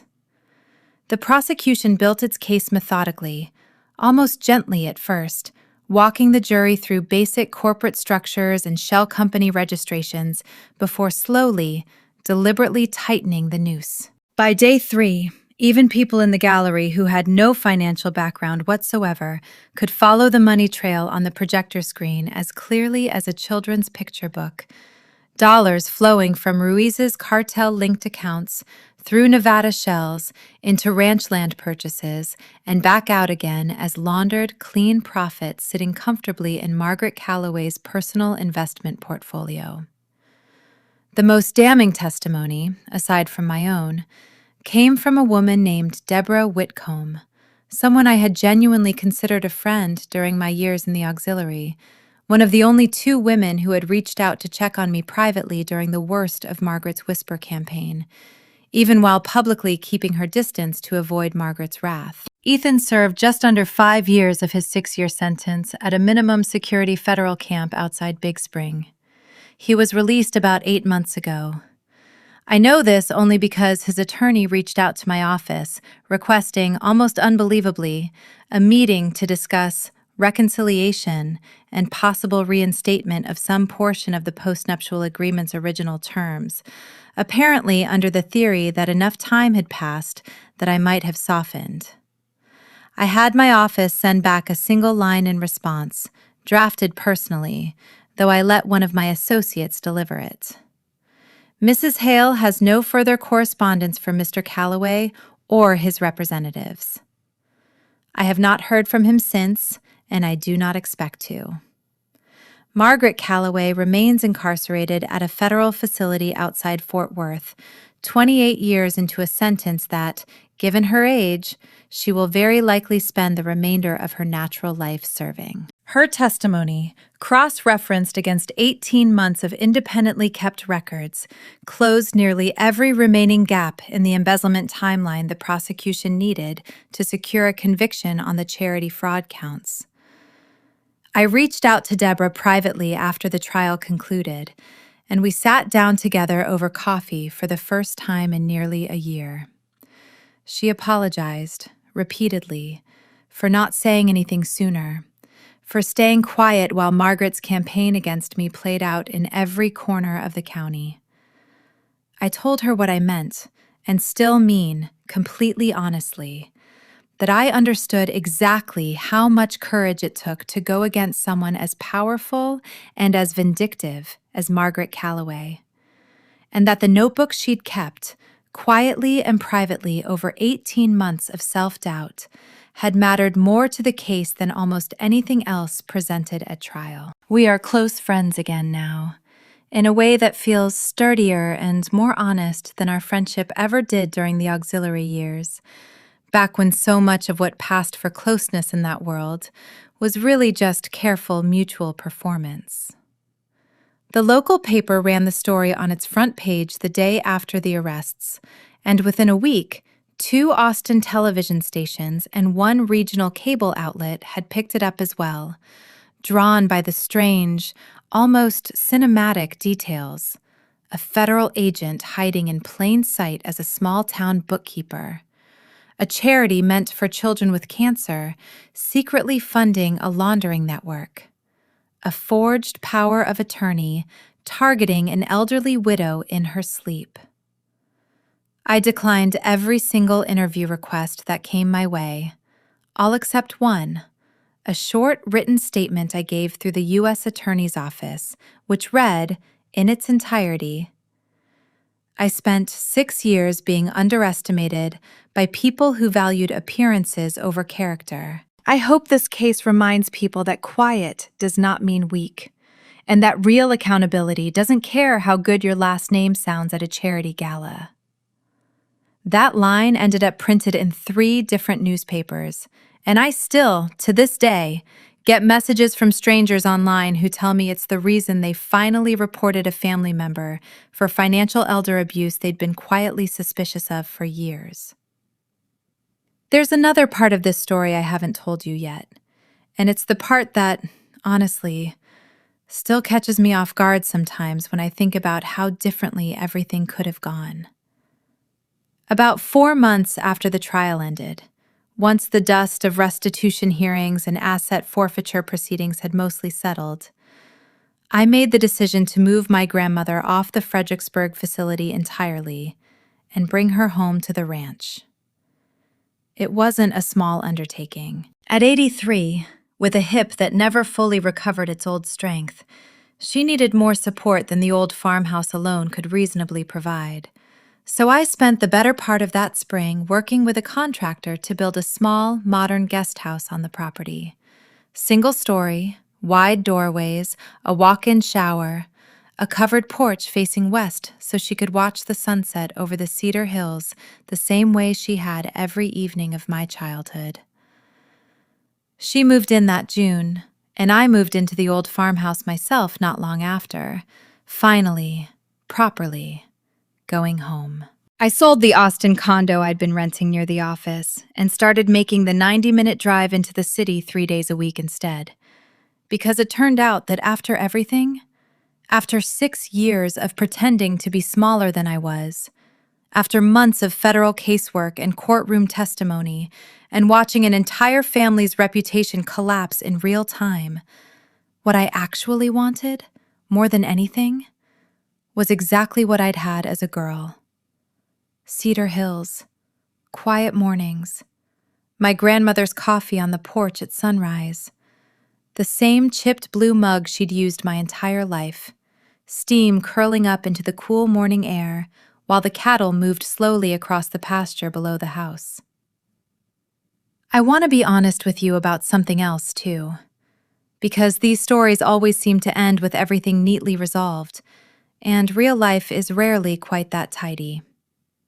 It took me a long time to trust anyone again after Ethan. Underneath every ounce of that cold, superior condescension had been a woman terrified that the whole fragile structure of her identity was one bad season away from collapsing. And rather than face that fear honestly, she had chosen to build an entire second, criminal life to paper over the cracks, and had been perfectly willing to sacrifice her own daughter-in-law and eventually her own son to protect it. I thought about that a great deal in the weeks that followed. I thought about how much of Margaret's cruelty toward me over 6 years hadn't really been about me at all. How much of it had simply been a woman projecting her own terror of being exposed as ordinary, as vulnerable, as one bad decision away from losing everything, onto the one person in her orbit who had actually come from nothing and built something real, something honest, entirely on her own. The man I eventually did start seeing, a large animal veterinarian named Caleb Reyes, who ran a practice out of the next county over and had absolutely no idea. The night we met at a fundraiser for the very elder protection fund I'd founded, that the composed, sharp-eyed woman he was talking to had once dismantled cartel financing networks for a living, turned out to be exactly the kind of ordinary, steady, unimpressed by money person I hadn't realized I was looking for. He didn't care about brass letters on an office door or which side of the county a person's last name came from. He cared whether a heifer made it through a difficult birth at 2 a.m, and whether I'd remembered to eat dinner before driving out to help him with it. It was, after everything, exactly the kind of quiet, unremarkable love I had spent 6 years pretending to already have. I tell you this not because it's the most dramatic part of the story, it certainly isn't, but because I think it matters. Revenge, justice, watching the people who hurt you finally answer for it in a courtroom. All of that is satisfying, and I won't pretend otherwise. But it isn't the ending. The ending, the real one, the one that actually matters, is quieter than that. It's a porch at sunset. It's a grandmother's coffee mug. It's learning, slowly and carefully, that the version of yourself you shrink down to keep the peace in a bad marriage was never actually the truest version of who you are, and that the people who only loved the smaller version were never really loving you at all. I get a lot of messages from people asking what happened to everyone else after the trial. So let me catch you up on where things stand now, a little over 3 years out from that morning in the Kerr County Courthouse. Desmond Ruiz is still serving his 22-year sentence at a federal facility in Beaumont. He filed 2 separate appeals in the first 18 months, both denied. I understand, secondhand through Agent Cho, that federal investigators in 2 other states have since opened related inquiries into properties he structured deals for before he ever crossed paths with Margaret Calloway, which means his name may not be finished causing him trouble even after his current sentence eventually ends. Wyatt Prescott was released after serving 4 years of his 7-year sentence, credited for good behavior and his cooperation against Ruiz. He moved to Florida, from what I understand, and has apparently attempted, with limited success, to rebuild some version of a real estate career under a different company name. Paisley never remarried. We are not close, and I don't imagine we ever will be again. But I did hear, through mutual contacts, that she eventually cut off contact with Wyatt entirely after his release, which struck me as the one genuinely sound decision to come out of that entire marriage. Ethan served just under 5 years of his 6-year sentence at a minimum security federal camp outside Big Spring. He was released about 8 months ago. I know this only because his attorney reached out to my office, requesting, almost unbelievably, a meeting to discuss reconciliation and possible reinstatement of some portion of the postnuptial agreement's original terms, apparently under the theory that enough time had passed that I might have softened. I had my office send back a single line in response, drafted personally, though I let one of my associates deliver it. Mrs. Hale has no further correspondence from Mr. Calloway or his representatives. I have not heard from him since, and I do not expect to. Margaret Calloway remains incarcerated at a federal facility outside Fort Worth, 28 years into a sentence that, given her age, she will very likely spend the remainder of her natural life serving. Her once sprawling ranch estate sold at federal auction to a solar energy development company 18 months ago. The same land where I once stood in a wine-soaked dress under string lights, listening to her tell 100 of the county's most influential families exactly how little she thought I was worth. Which brings me, finally, to the part of the story I started telling you at the very beginning of this video, the phone call. Because I know some of you have been waiting for it since the first 30 seconds. But first, let me tell you about the Georgetown case I mentioned earlier, because I think it says more about why this whole story matters than almost anything else I could tell you. Her name was Eleanor Voss, no relation to Garrett Voss, Ethan's old attorney, though the coincidence struck me the first time I read her file. Eleanor was 79 years old, a retired school teacher, a widow for 11 years, living alone in a modest brick house she and her late husband had bought together back in the 70s. Her nephew, a man named Corey, had moved in with her 3 years earlier, ostensibly to help care for her after a minor stroke, and had, in the time since, quietly and methodically drained nearly $240,000 from her retirement accounts, using her medical vulnerability and her genuine gratitude for his presence to obtain power of attorney documents she barely remembered signing. Eleanor's daughter, who lived out of state and had grown increasingly suspicious over 18 months of vague explanations about investment opportunities and helping with expenses, finally reached out to our firm after a friend mentioned the Ruth Hale Elder Protection Fund's free consultation hotline in a community newsletter. I took the case personally, the way I try to take at least 1 or 2 cases personally every year, no matter how large the firm grows. Because I think it matters to sit across from someone like Eleanor myself, rather than only reading her file secondhand. I remember sitting in her small, neat living room, surrounded by photographs of grandchildren and a husband long gone, watching her slowly, painfully understand, over the course of an hour, that the nephew she trusted completely, the one person she'd let close enough to help her manage her own affairs after her stroke, had spent 3 years quietly stealing her retirement out from under her. "I just don't understand how I didn't see it," she said to me, her voice small and confused, in a way that broke something loose in my chest every single time I hear a version of that same sentence, which is often. "He always seemed so kind." I told her exactly what I've come to believe, after everything, is the single most important thing anyone can understand about financial exploitation, whether it's an elderly widow being drained by a trusted relative, or a daughter-in-law being quietly erased by a family that valued her invisibility over her worth. The people who do this successfully are almost never obviously cruel. They are patient.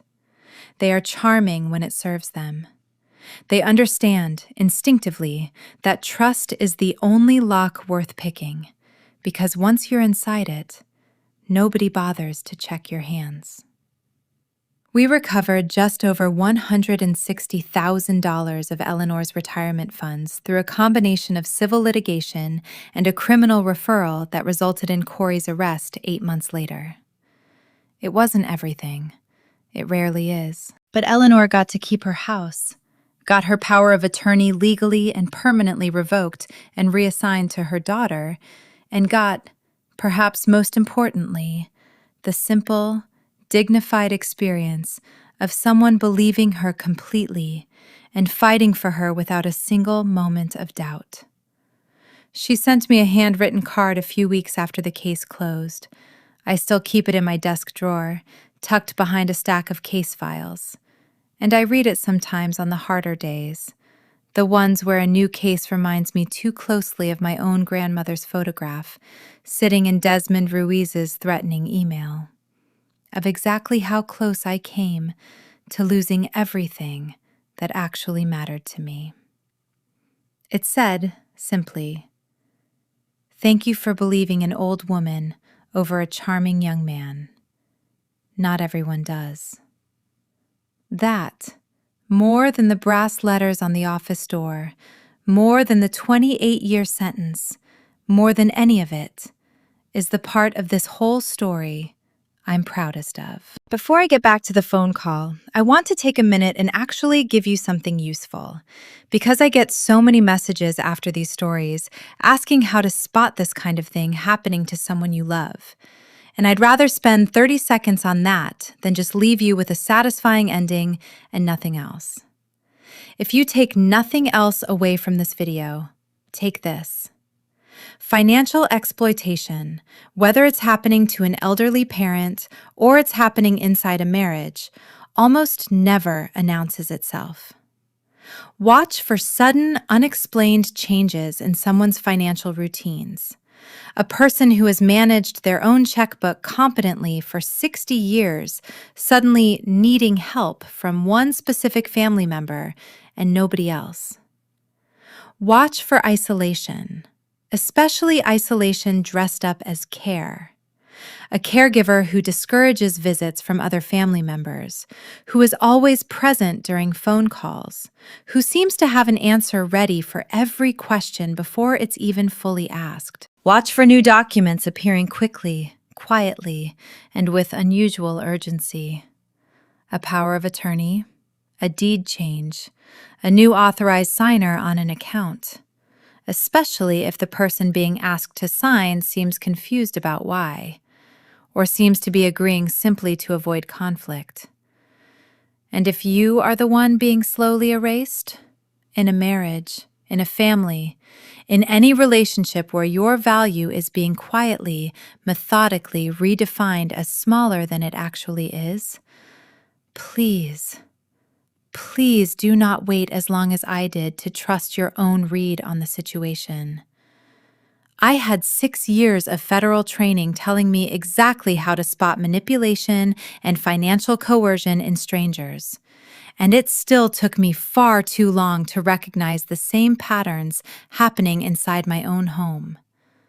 Because it is always, always harder to see clearly when the person doing it is someone you love, or someone you've convinced yourself you're supposed to love, no matter what it costs you. If any part of what I've described tonight sounds even a little familiar to you, or to someone you love, there are real resources out there. Adult protective services in every state, the National Elder Fraud Hotline, and local legal aid organizations that specialize in exactly this. You don't have to already have proof. You don't have to already be certain. You just have to be willing to ask the question out loud to someone who can actually help you look closer before it goes any further than it already has. Okay, back to the phone call. I sat at my desk on the 11th floor, the Austin skyline glittering beneath the window, the bourbon warm in my glass, and I let the phone ring twice before I answered it, mostly out of habit. 6 years of federal training had taught me never to look eager for anything, even a call I'd been half expecting for 3 years. This call is from an inmate at a federal correctional facility, the automated voice recited flatly. To accept the charges, press 1. I pressed 1.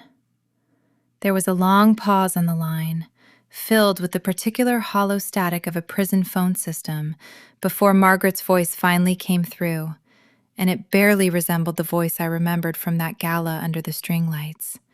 It was smaller, thinner, stripped of every ounce of the polished, aristocratic confidence she had once wielded like a weapon. "Vivian," she said, and then, after a hesitation that told me she'd rehearsed this moment more than once, "V, please, I need you to hear me out." I didn't say anything. I let the silence stretch, the same 3 seconds I had used my entire career, and I could hear her breathing shift on the other end of the line, uncertain, waiting for some reaction that wasn't coming. "They took everything," she continued, her voice cracking now, raw in a way I had genuinely never heard from her in 6 years of marriage into her family.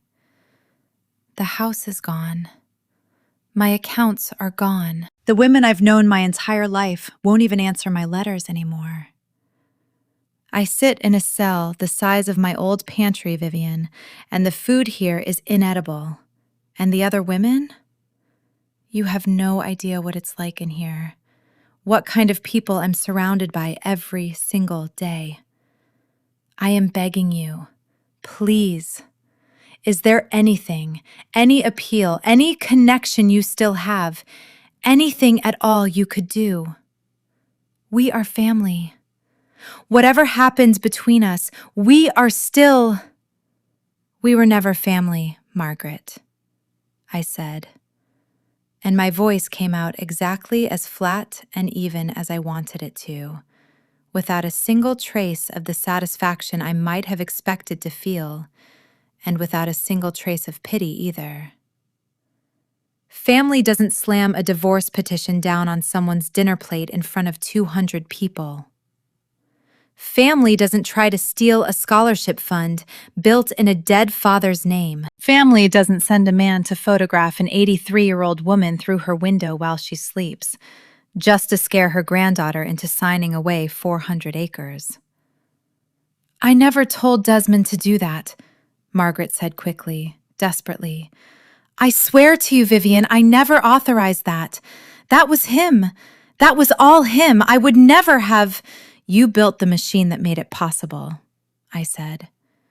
"You don't get to disown the parts of it you're ashamed of now that you're the one paying for what it cost." There was a long silence on the line. I could hear her crying now, quiet, ragged breathing that fractured somewhere in the middle into something closer to a sob, stripped entirely of the performance she had once used so effectively at every charity gala and church luncheon across 3 counties. "I raised Ethan to believe our name meant something," she said finally, her voice barely above a whisper. "I raised him believing that if you had the right name, the right connections, the right appearance, nothing could ever really touch you. I taught him that. And I taught myself that first, a long time before he was ever born. And I think some part of me always knew it wasn't true. I think I always knew, underneath everything, that it was going to catch up with us eventually. I just never imagined it would be you who caught it." I thought about 6 years of quiet condescension. I thought about a champagne-colored dress and a manila envelope of documents slammed down hard enough to shatter ice across a white tablecloth. I thought about my grandmother asleep in her recliner, unaware that a man had stood outside her window in the dark, photographing her like prey. "I learned exactly how to treat family by watching you, Margaret," I said, keeping my voice perfectly level, completely devoid of whatever emotions she might have still been hoping to find on the other end of that call. "Goodbye."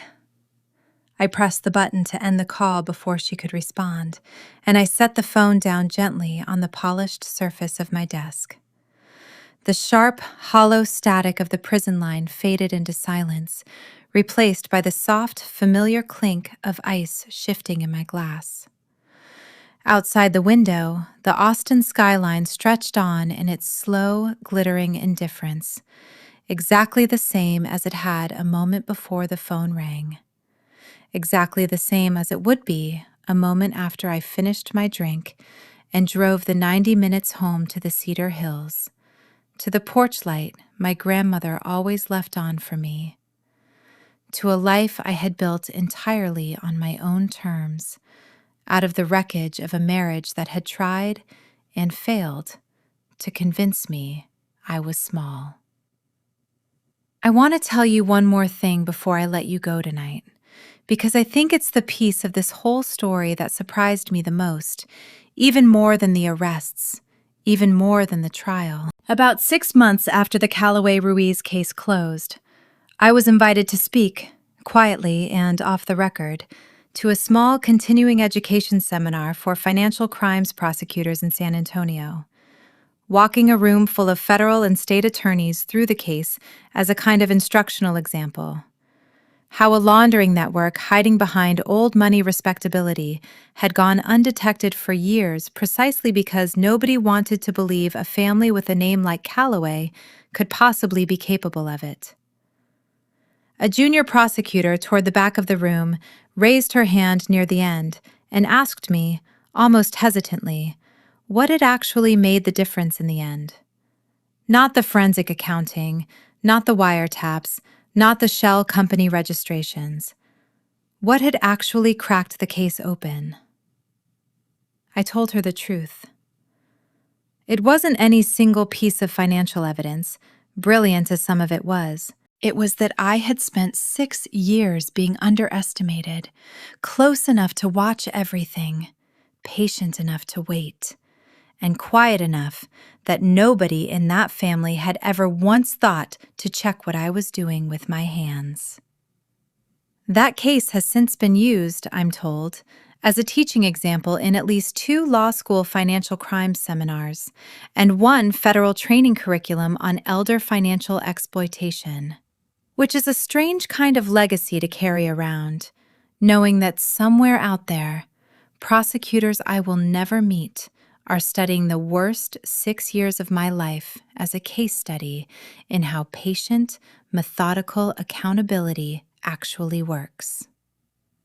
I think about something my grandmother told me once, a long time before any of this happened, back when I was still a scared 18-year-old leaving that ranch for the first time, terrified of the world and certain I didn't belong in any room I was about to walk into. She told me that quiet people are the most dangerous people in a room because nobody bothers to watch what they're doing with their hands. I used to think she meant it as a kind of comfort, a way of telling a nervous girl that she didn't have to be the loudest person in a room to matter. I understand it differently now. I think she meant it as a warning, meant for exactly the kind of people who spend their whole lives assuming quiet means weak, assuming a soft voice and an unremarkable last name means there's nothing worth watching for. Margaret Calloway spent 6 years looking straight through me at every gala, every church luncheon, every family dinner, convinced there was nothing behind my eyes worth paying attention to. She mistook my patience for submission and my silence for surrender. She never once considered that in the particular kind of work I used to do, when the room finally goes quiet, it doesn't mean the threat has gone away. It means someone has finally finished lining up the shot. A lot of you have asked in the comments on other videos I've done how I lasted 6 years married into a family like that without seeing what was really happening underneath it all. So let me back up one more time and give you a few of the moments I've spent a long time turning over in my head since everything came apart. The small, cumulative cruelties that I convinced myself, one at a time, weren't actually a pattern. There was the first Thanksgiving, less than 4 months into the marriage, when Margaret seated me at the far end of the table, past the children, past the family friends, next to a space heater because the good chairs closer to the fireplace really ought to go to family. A comment she delivered with a smile so pleasant that I spent the entire meal wondering if I'd imagined the insult in it, or if I was simply being too sensitive, too quick to read cruelty into an offhand seating arrangement. I told myself I'd imagined it. I told myself that for 3 more Thanksgivings after that one, each time seated a little farther from the center of the table, each time smiling and passing the sweet potatoes and telling myself I was choosing grace over pettiness. There was the Christmas, 2 years into the marriage, when Margaret gifted every other woman in the family a piece of her late mother's antique jewelry. Small heirloom pieces passed down with real ceremony and real tears, and handed me, without any ceremony at all, a gift card to a department store 2 towns over, the kind you'd give a coworker you barely knew. Ethan laughed it off later that night, told me I was reading too much into it, told me his mother just wasn't sure what I'd like. As though 4 years of marriage hadn't been more than enough time to learn a single thing about my taste. There was the summer barbecue 3 years in, when Margaret introduced me to a group of new auxiliary members as Ethan's wife, who does the books for some little firm in town. Carefully, deliberately omitting my actual name, as though I were a job title rather than a person. A detail so small that I almost didn't clock it in the moment, and yet so precisely calculated, I understand now, that it could not possibly have been an accident. There was the year my grandmother had her hip surgery, and I asked Ethan if we could delay a planned trip to Aspen with his family by even just a few days so I could be present for her recovery. And Margaret told me, in front of the entire extended family at a pre-trip dinner, that some people simply don't understand how important these family traditions are to maintain. As though caring for the only family I had left in the world was somehow a failure of priorities compared to a ski lodge reservation. Each one of these, taken individually, was small enough to dismiss, small enough to explain away, to attribute to misunderstanding, to bad timing, to my own oversensitivity, which is, I have come to understand, exactly how this particular kind of quiet, sustained cruelty is designed to work. It isn't one dramatic moment that breaks a person down. It's 1,000 small, deniable moments, each one engineered to be just plausible enough that questioning it makes you the unreasonable one.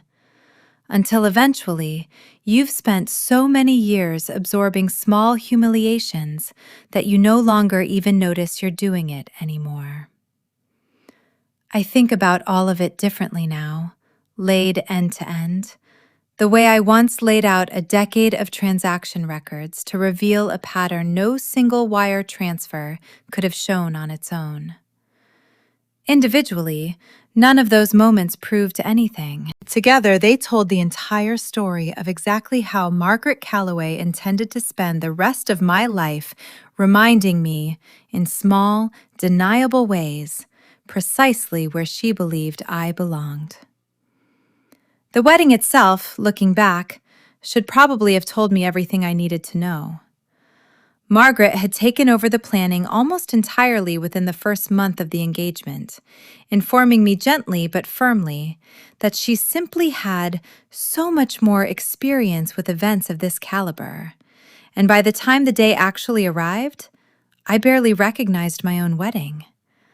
The flowers, the venue, the guest list, even the final selection of my dress from a short list Margaret had personally curated, all of it had been quietly, politely, thoroughly taken out of my hands, inch by inch, in exactly the same way she would go on to try taking everything else out of my hands over the 6 years that followed. I remember standing at the altar of the Calloway family's preferred church, in a dress I hadn't fully chosen, surrounded by 400 guests I had never met, watching Margaret dab delicately at her eyes in the front pew, and thinking, in a small, quiet corner of my mind that I quickly, deliberately silenced, that I did not recognize a single thing about the day as actually belonging to me.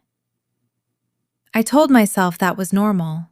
I told myself every bride felt some version of that weddings were always somebody else's vision as much as your own.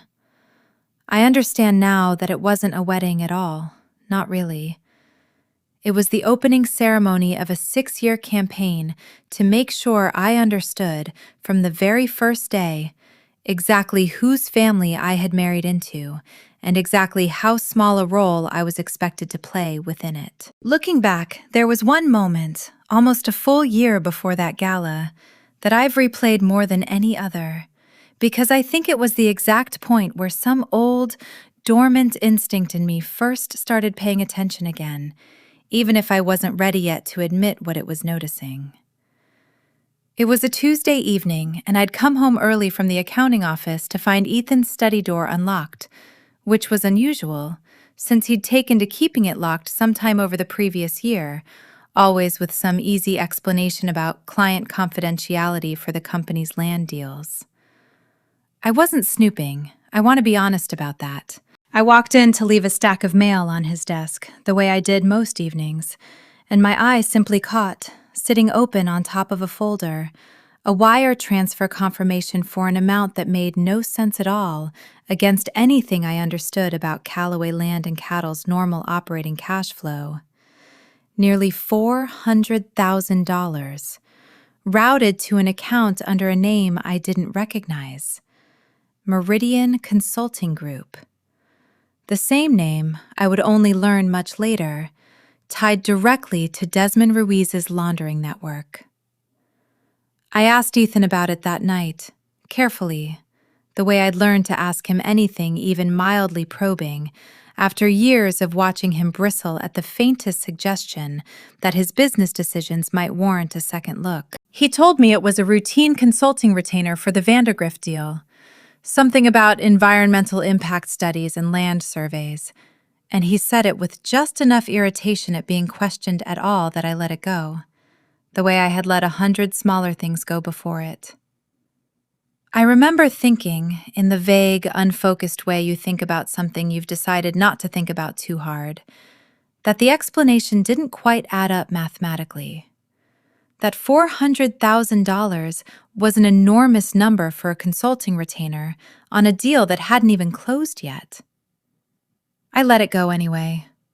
I told myself I was being paranoid, that 6 years chasing federal fraud cases had left me seeing suspicious patterns in perfectly ordinary business transactions, the occupational hazard of a mind trained to distrust round numbers and vague explanations. I want to be honest with you, watching this now, about how easy it is to talk yourself out of your own instincts when the alternative means confronting something you aren't ready to face.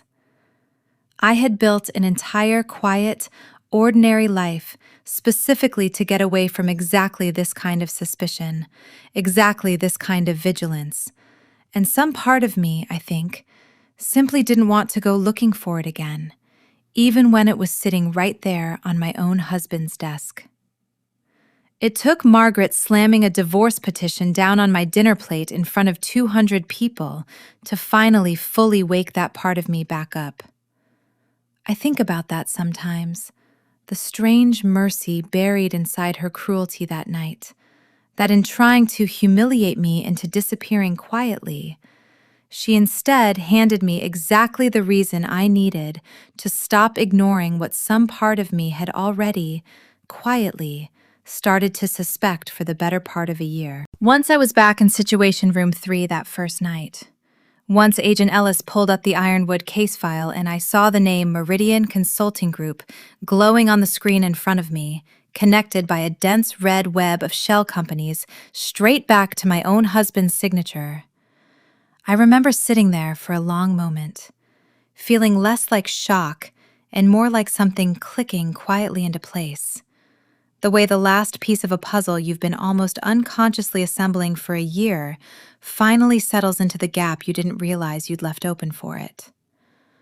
I had been trained for a decade to notice exactly this pattern in strangers. It had simply taken me a year longer than it should have to let myself notice it at home.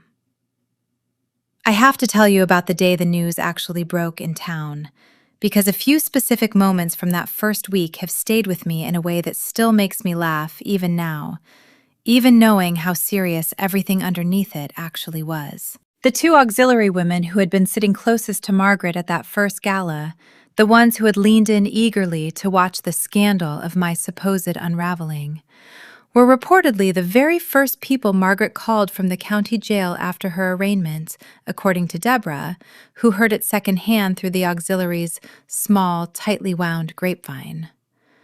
Both women, apparently, declined to accept the collect call.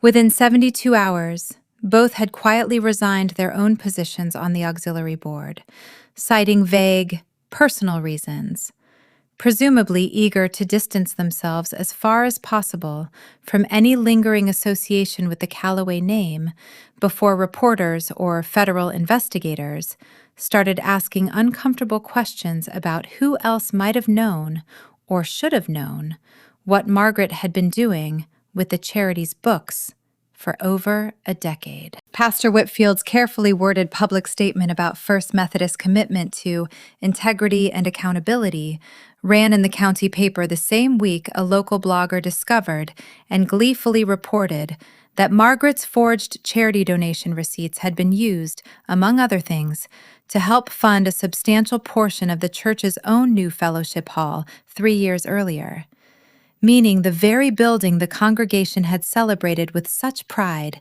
complete with a dedication plaque bearing Margaret's name, had been partially built on laundered cartel money. The plaque came down within the month. I heard, though I never confirmed it directly, that several longtime members quietly stopped attending services altogether that year, apparently unable to sit comfortably in a fellowship hall once they knew exactly where the money for it had really come from. Garrett Voss, Ethan's slick Austin attorney, found himself named in a separate state bar inquiry after prosecutors uncovered evidence that he'd known, or at minimum, had every reason to suspect, that certain assets he'd helped Ethan attempt to shield during the initial divorce proceedings were connected to an active federal investigation. He was never criminally charged, but he was quietly censured by the state bar the following year, and I understand his firm's client roster has thinned out considerably since anyone in Central Texas legal circles can simply search his name and find the connection to the Callaway case within 30 seconds. And then there was the Vandergriff family, whose ranch had been the centerpiece of Ethan's supposed regional expansion deal. the deal Margaret had cited that very first night at the gala as the reason I no longer fit the image of the company's future. Old man Vandergrift, it turned out, had grown suspicious of Ethan's financing structure himself in the weeks before the arrests, quietly consulting his own attorney about unusual terms buried deep in the purchase agreement, and had been on the verge of walking away from the deal entirely, even before the federal case broke it apart for him. He sent me, through a mutual acquaintance, a short, characteristically blunt message a few weeks after the trial concluded. "Glad it was you who caught it and not me. Would have cost me the whole West pasture." I still smile every time I think about that message, mostly because it's such a perfectly hill country way of saying thank you for potentially saving someone from financial ruin. I won't pretend I didn't enjoy watching all of it unfold, piece by piece, the same careful, patient way I'd once enjoyed watching a case finally come together after months of quiet groundwork. There is a particular, specific satisfaction in watching people who spent years mistaking your patience for weakness slowly, publicly, discover exactly how wrong they were, one collapsing reputation at a time. There's one more moment I want to share with you before I close this out tonight, because I think it's the truest measure of everything that actually changed in me through all of this. More than the courtroom, more than the office on the 11th floor, more than any of it. About 2 years after the trial, my grandmother had a minor health scare. Nothing as serious as her original stroke, but enough of a scare, a brief spell of dizziness and confusion one afternoon, that I drove her into the emergency room in Fredericksburg myself, my hands shaking on the wheel the entire way in a manner that would have horrified the composed federal agent I used to be. While we waited for test results, sitting together in a small curtained bay, machines beeping steadily around us, she reached over and took my hand, the same way she had 1,000 times throughout my childhood, and she said something I have carried with me ever since. "You know," she said, watching me carefully, "for 6 years I worried I'd raised you to be too hard for that family. I worried I'd taught you to hide too much of yourself, to keep too much locked up, quiet and careful, just to survive in a world that never deserved that kind of patience from you." "I don't think you raised me wrong, Grandma," I told her. "No," she said, squeezing my hand. "I don't think I did either. Not anymore. I think I raised you exactly right for the fight you didn't even know you were going to have. I just want you to remember, now that the fight's over, that you're allowed to put some of that armor down. Not all of it. You'll need pieces of it your whole life, probably, but not all of it, baby girl. Not anymore." Her test results came back clear that day. Dehydration mostly, easily corrected. Nothing that required more than a night of observation and a stern lecture from her doctor about drinking more water in the Texas heat. But something about sitting in that emergency room, holding my grandmother's hand, hearing her tell me it was finally safe to put some of my armor down, has stayed with me every single day since, in a way that even the sentencing hearings and the courtroom victories somehow never quite managed to.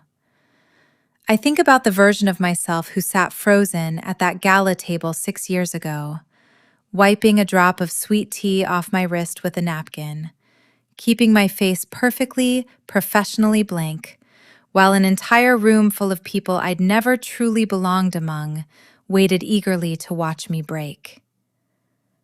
I am proud of that woman. I am proud of every ounce of discipline it took her to stay standing that night, and every night after it, all the way through to a federal courtroom and a 28-year sentence and a phone call I finally, calmly, permanently ended on my own terms. But I am prouder, honestly, of the woman I've become since. The one who cries easily now when something actually deserves it. The one who lets Caleb see her exhausted and unguarded at 2 in the morning after a difficult calving season, instead of composing her face into something more presentable first. The one who sits on a porch with her grandmother at sunset, coffee in a chipped blue mug, no armor at all, and simply, quietly, lets herself be exactly as soft and as whole as she actually is. That, I think, is the real ending to this story. Not the arrests, not the 28 years, not even the phone call. It's a porch, a sunset, a grandmother's hand in mine, and a version of myself I finally, fully get to keep. There's one final piece of the sentencing hearing I haven't told you about, and I've saved it for last on purpose. Because out of everything that happened across those 11 days of trial and the weeks of hearings that followed, this is the moment I still think about most.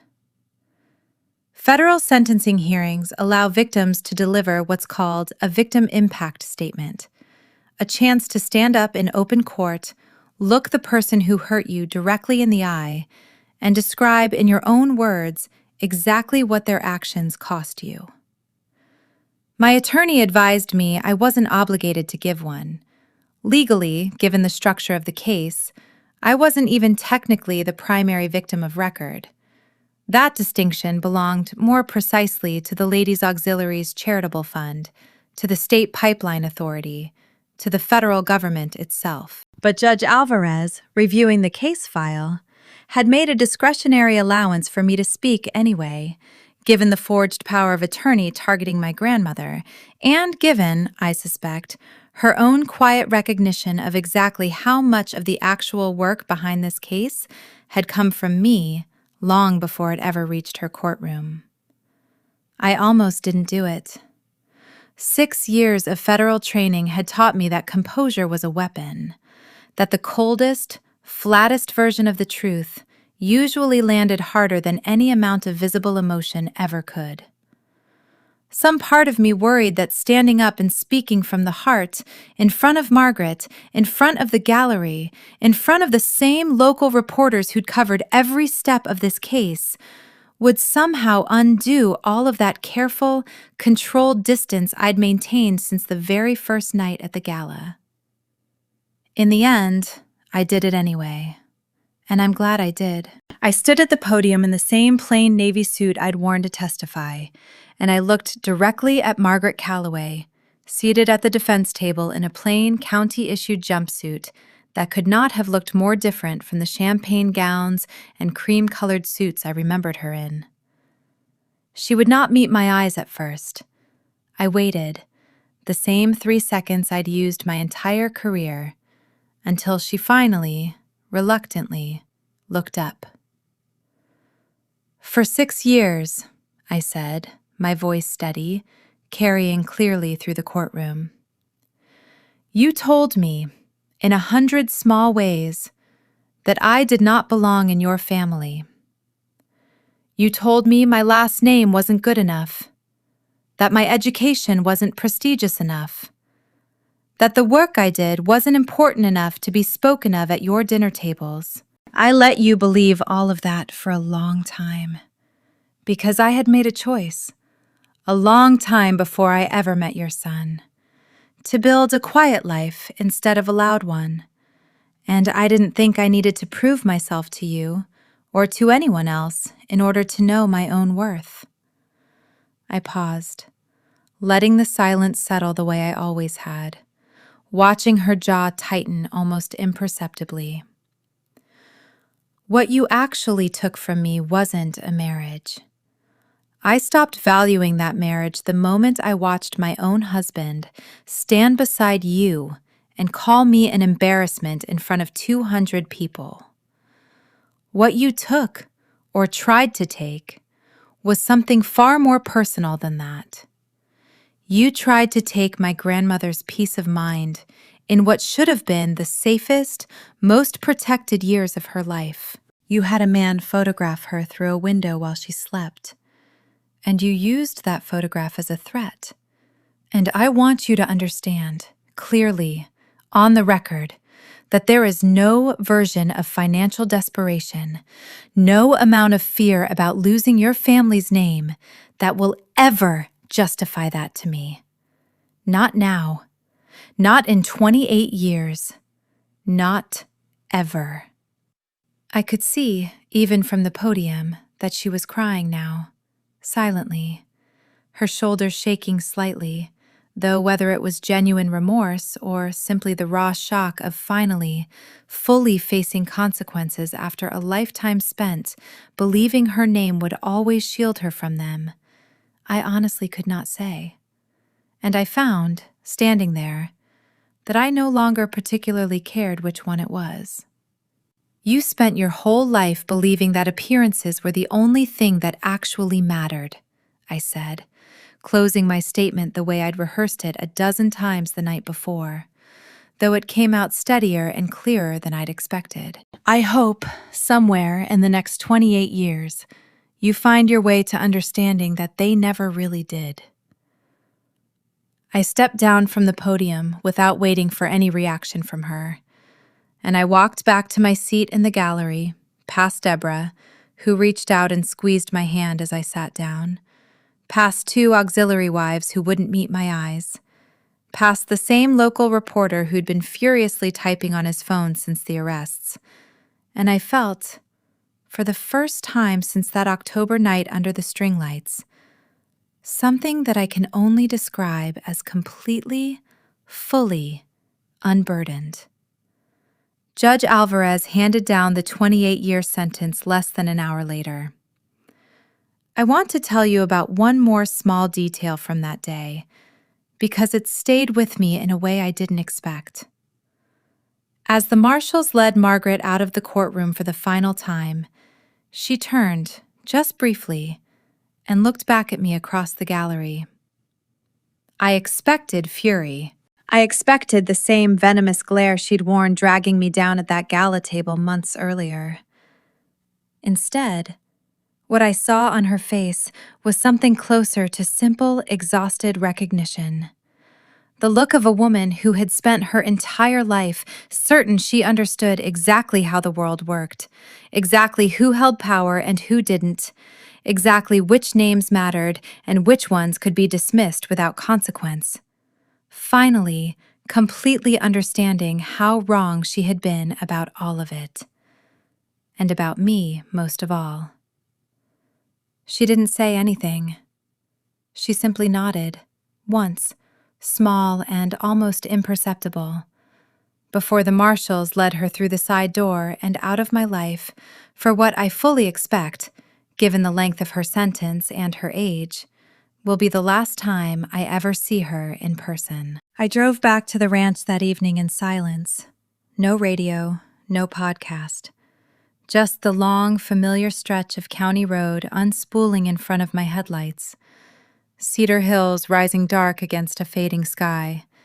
And by the time I pulled into the driveway and saw my grandmother's porch light glowing warm and steady through the dusk, I understood, with a clarity I hadn't quite had access to until that exact moment, that the fight really was, finally, completely over. My grandmother was waiting on the porch when I got out of the truck, wrapped in the same quilt she'd had since before I was born, a fresh pot of coffee already brewing even though it was well past supper, because she'd guessed, correctly, that I wouldn't want to talk about the sentencing on the phone, and would need something to do with my hands the moment I walked through the door. I sat down beside her on the porch swing, and for a long while neither of us said anything at all. Just listened to the cicadas starting up in the cedar, and watched the last orange light drain slowly out of the western sky over the pasture. 28 years, I said finally, more to the darkness than to her. Good, my grandmother said, without a trace of hesitation, and something in the flat, unbothered certainty of her voice made me laugh, quietly, for the first time all day. You did the hard part. Let the calendar handle the rest of it.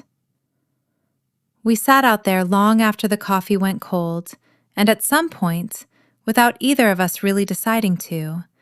We started talking about entirely other things: a neighbor's new calf, a recipe she wanted to try for the church potluck she'd finally, cautiously started attending again at a different congregation 2 towns over, whether the well pump needed servicing before the worst of the summer heat set in.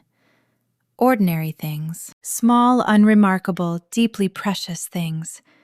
The exact kind of conversation I had spent 6 years married into a family that would have considered beneath their notice, and the exact kind of conversation that I understood, sitting there in the dark with my grandmother's hand resting warm over mine, was actually the whole entire point of any of it. I think that's really the last thing I want to leave you with tonight. More than the courtroom, more than the 28 years, more than any of the tidy, satisfying justice this story eventually delivered. Somewhere in the middle of chasing down shell companies and wire transfers, somewhere in the middle of proving, methodically and completely, exactly how wrong an entire family had been about my worth, I found my way back to something far simpler and far more valuable than vindication. I found my way back to a porch swing, cold coffee, cicadas in the cedar, and the particular, specific piece of finally, fully belonging exactly where I already was. That's the ending nobody claps for in a courtroom. It's the only one that actually matters. If you made it all the way to the end of this one, thank you, genuinely. I know these stories run long, and I know there are 1,000 shorter videos you could have spent the last little while watching instead. I appreciate every single one of you who stuck around through 6 years of quiet humiliation, a wine-soaked dress, a forged power of attorney, and a courtroom full of shattered pearls to get to a porch in the hill country at sunset. A few of you always ask in the comments on these videos whether any of it is exaggerated for effect, whether real life ever actually plays out with this much dramatic timing, this many perfectly placed reveals. I'll be honest with you. Real life rarely hands you a moment as clean as a federal judge calling out your old title in open court at exactly the right second. Most of the actual work of a case like this happens in windowless rooms full of forensic accountants, cross-referencing routing numbers at 3 a.m, which, believe me, makes for considerably less compelling television than a courtroom arrest. But the emotional truth of it? The slow, cumulative weight of being underestimated for years by people who valued your silence more than your worth. The particular vindication of watching patient, methodical work finally, undeniably pay off. That part is as real as anything I've ever lived through. And I suspect it's real for a lot of you too, in versions of this story that never made it to a federal courtroom at all. If any part of tonight's story hit close to home for you, if you've ever sat quietly at a family table, absorbing small, deniable cruelties one at a time, telling yourself you were choosing grace over pettiness, telling yourself you were reading too much into an offhand comment or a seating arrangement or a gift card handed over without ceremony, I want you to hear this clearly before you go. You are allowed to trust the pattern, even when every individual piece of it seems too small to name out loud. You are allowed to stop explaining away 1,000 tiny humiliations just because no single one of them on its own seemed worth the conflict of speaking up. And you are allowed, whenever you're finally ready, to stop being quiet in exactly the way people assumed meant you were weak. Tell me in the comments where you're watching from tonight. And if this is your first time here, welcome. I post a new story most weeks, usually somewhere in this same general neighborhood of betrayal, patience, and extremely satisfying comeuppance. And I genuinely love to have you stick around for the next one. If you've ever had someone underestimate exactly what you are capable of, the way an entire family once underestimated a quiet hill country bookkeeper who used to hunt cartel money for a living. Hit that subscribe button and let me know in the comments what your own version of that good morning special agent moment looked like. Until next time, this has been Vivian Hale, and I'll see you at the next one. Fade to black.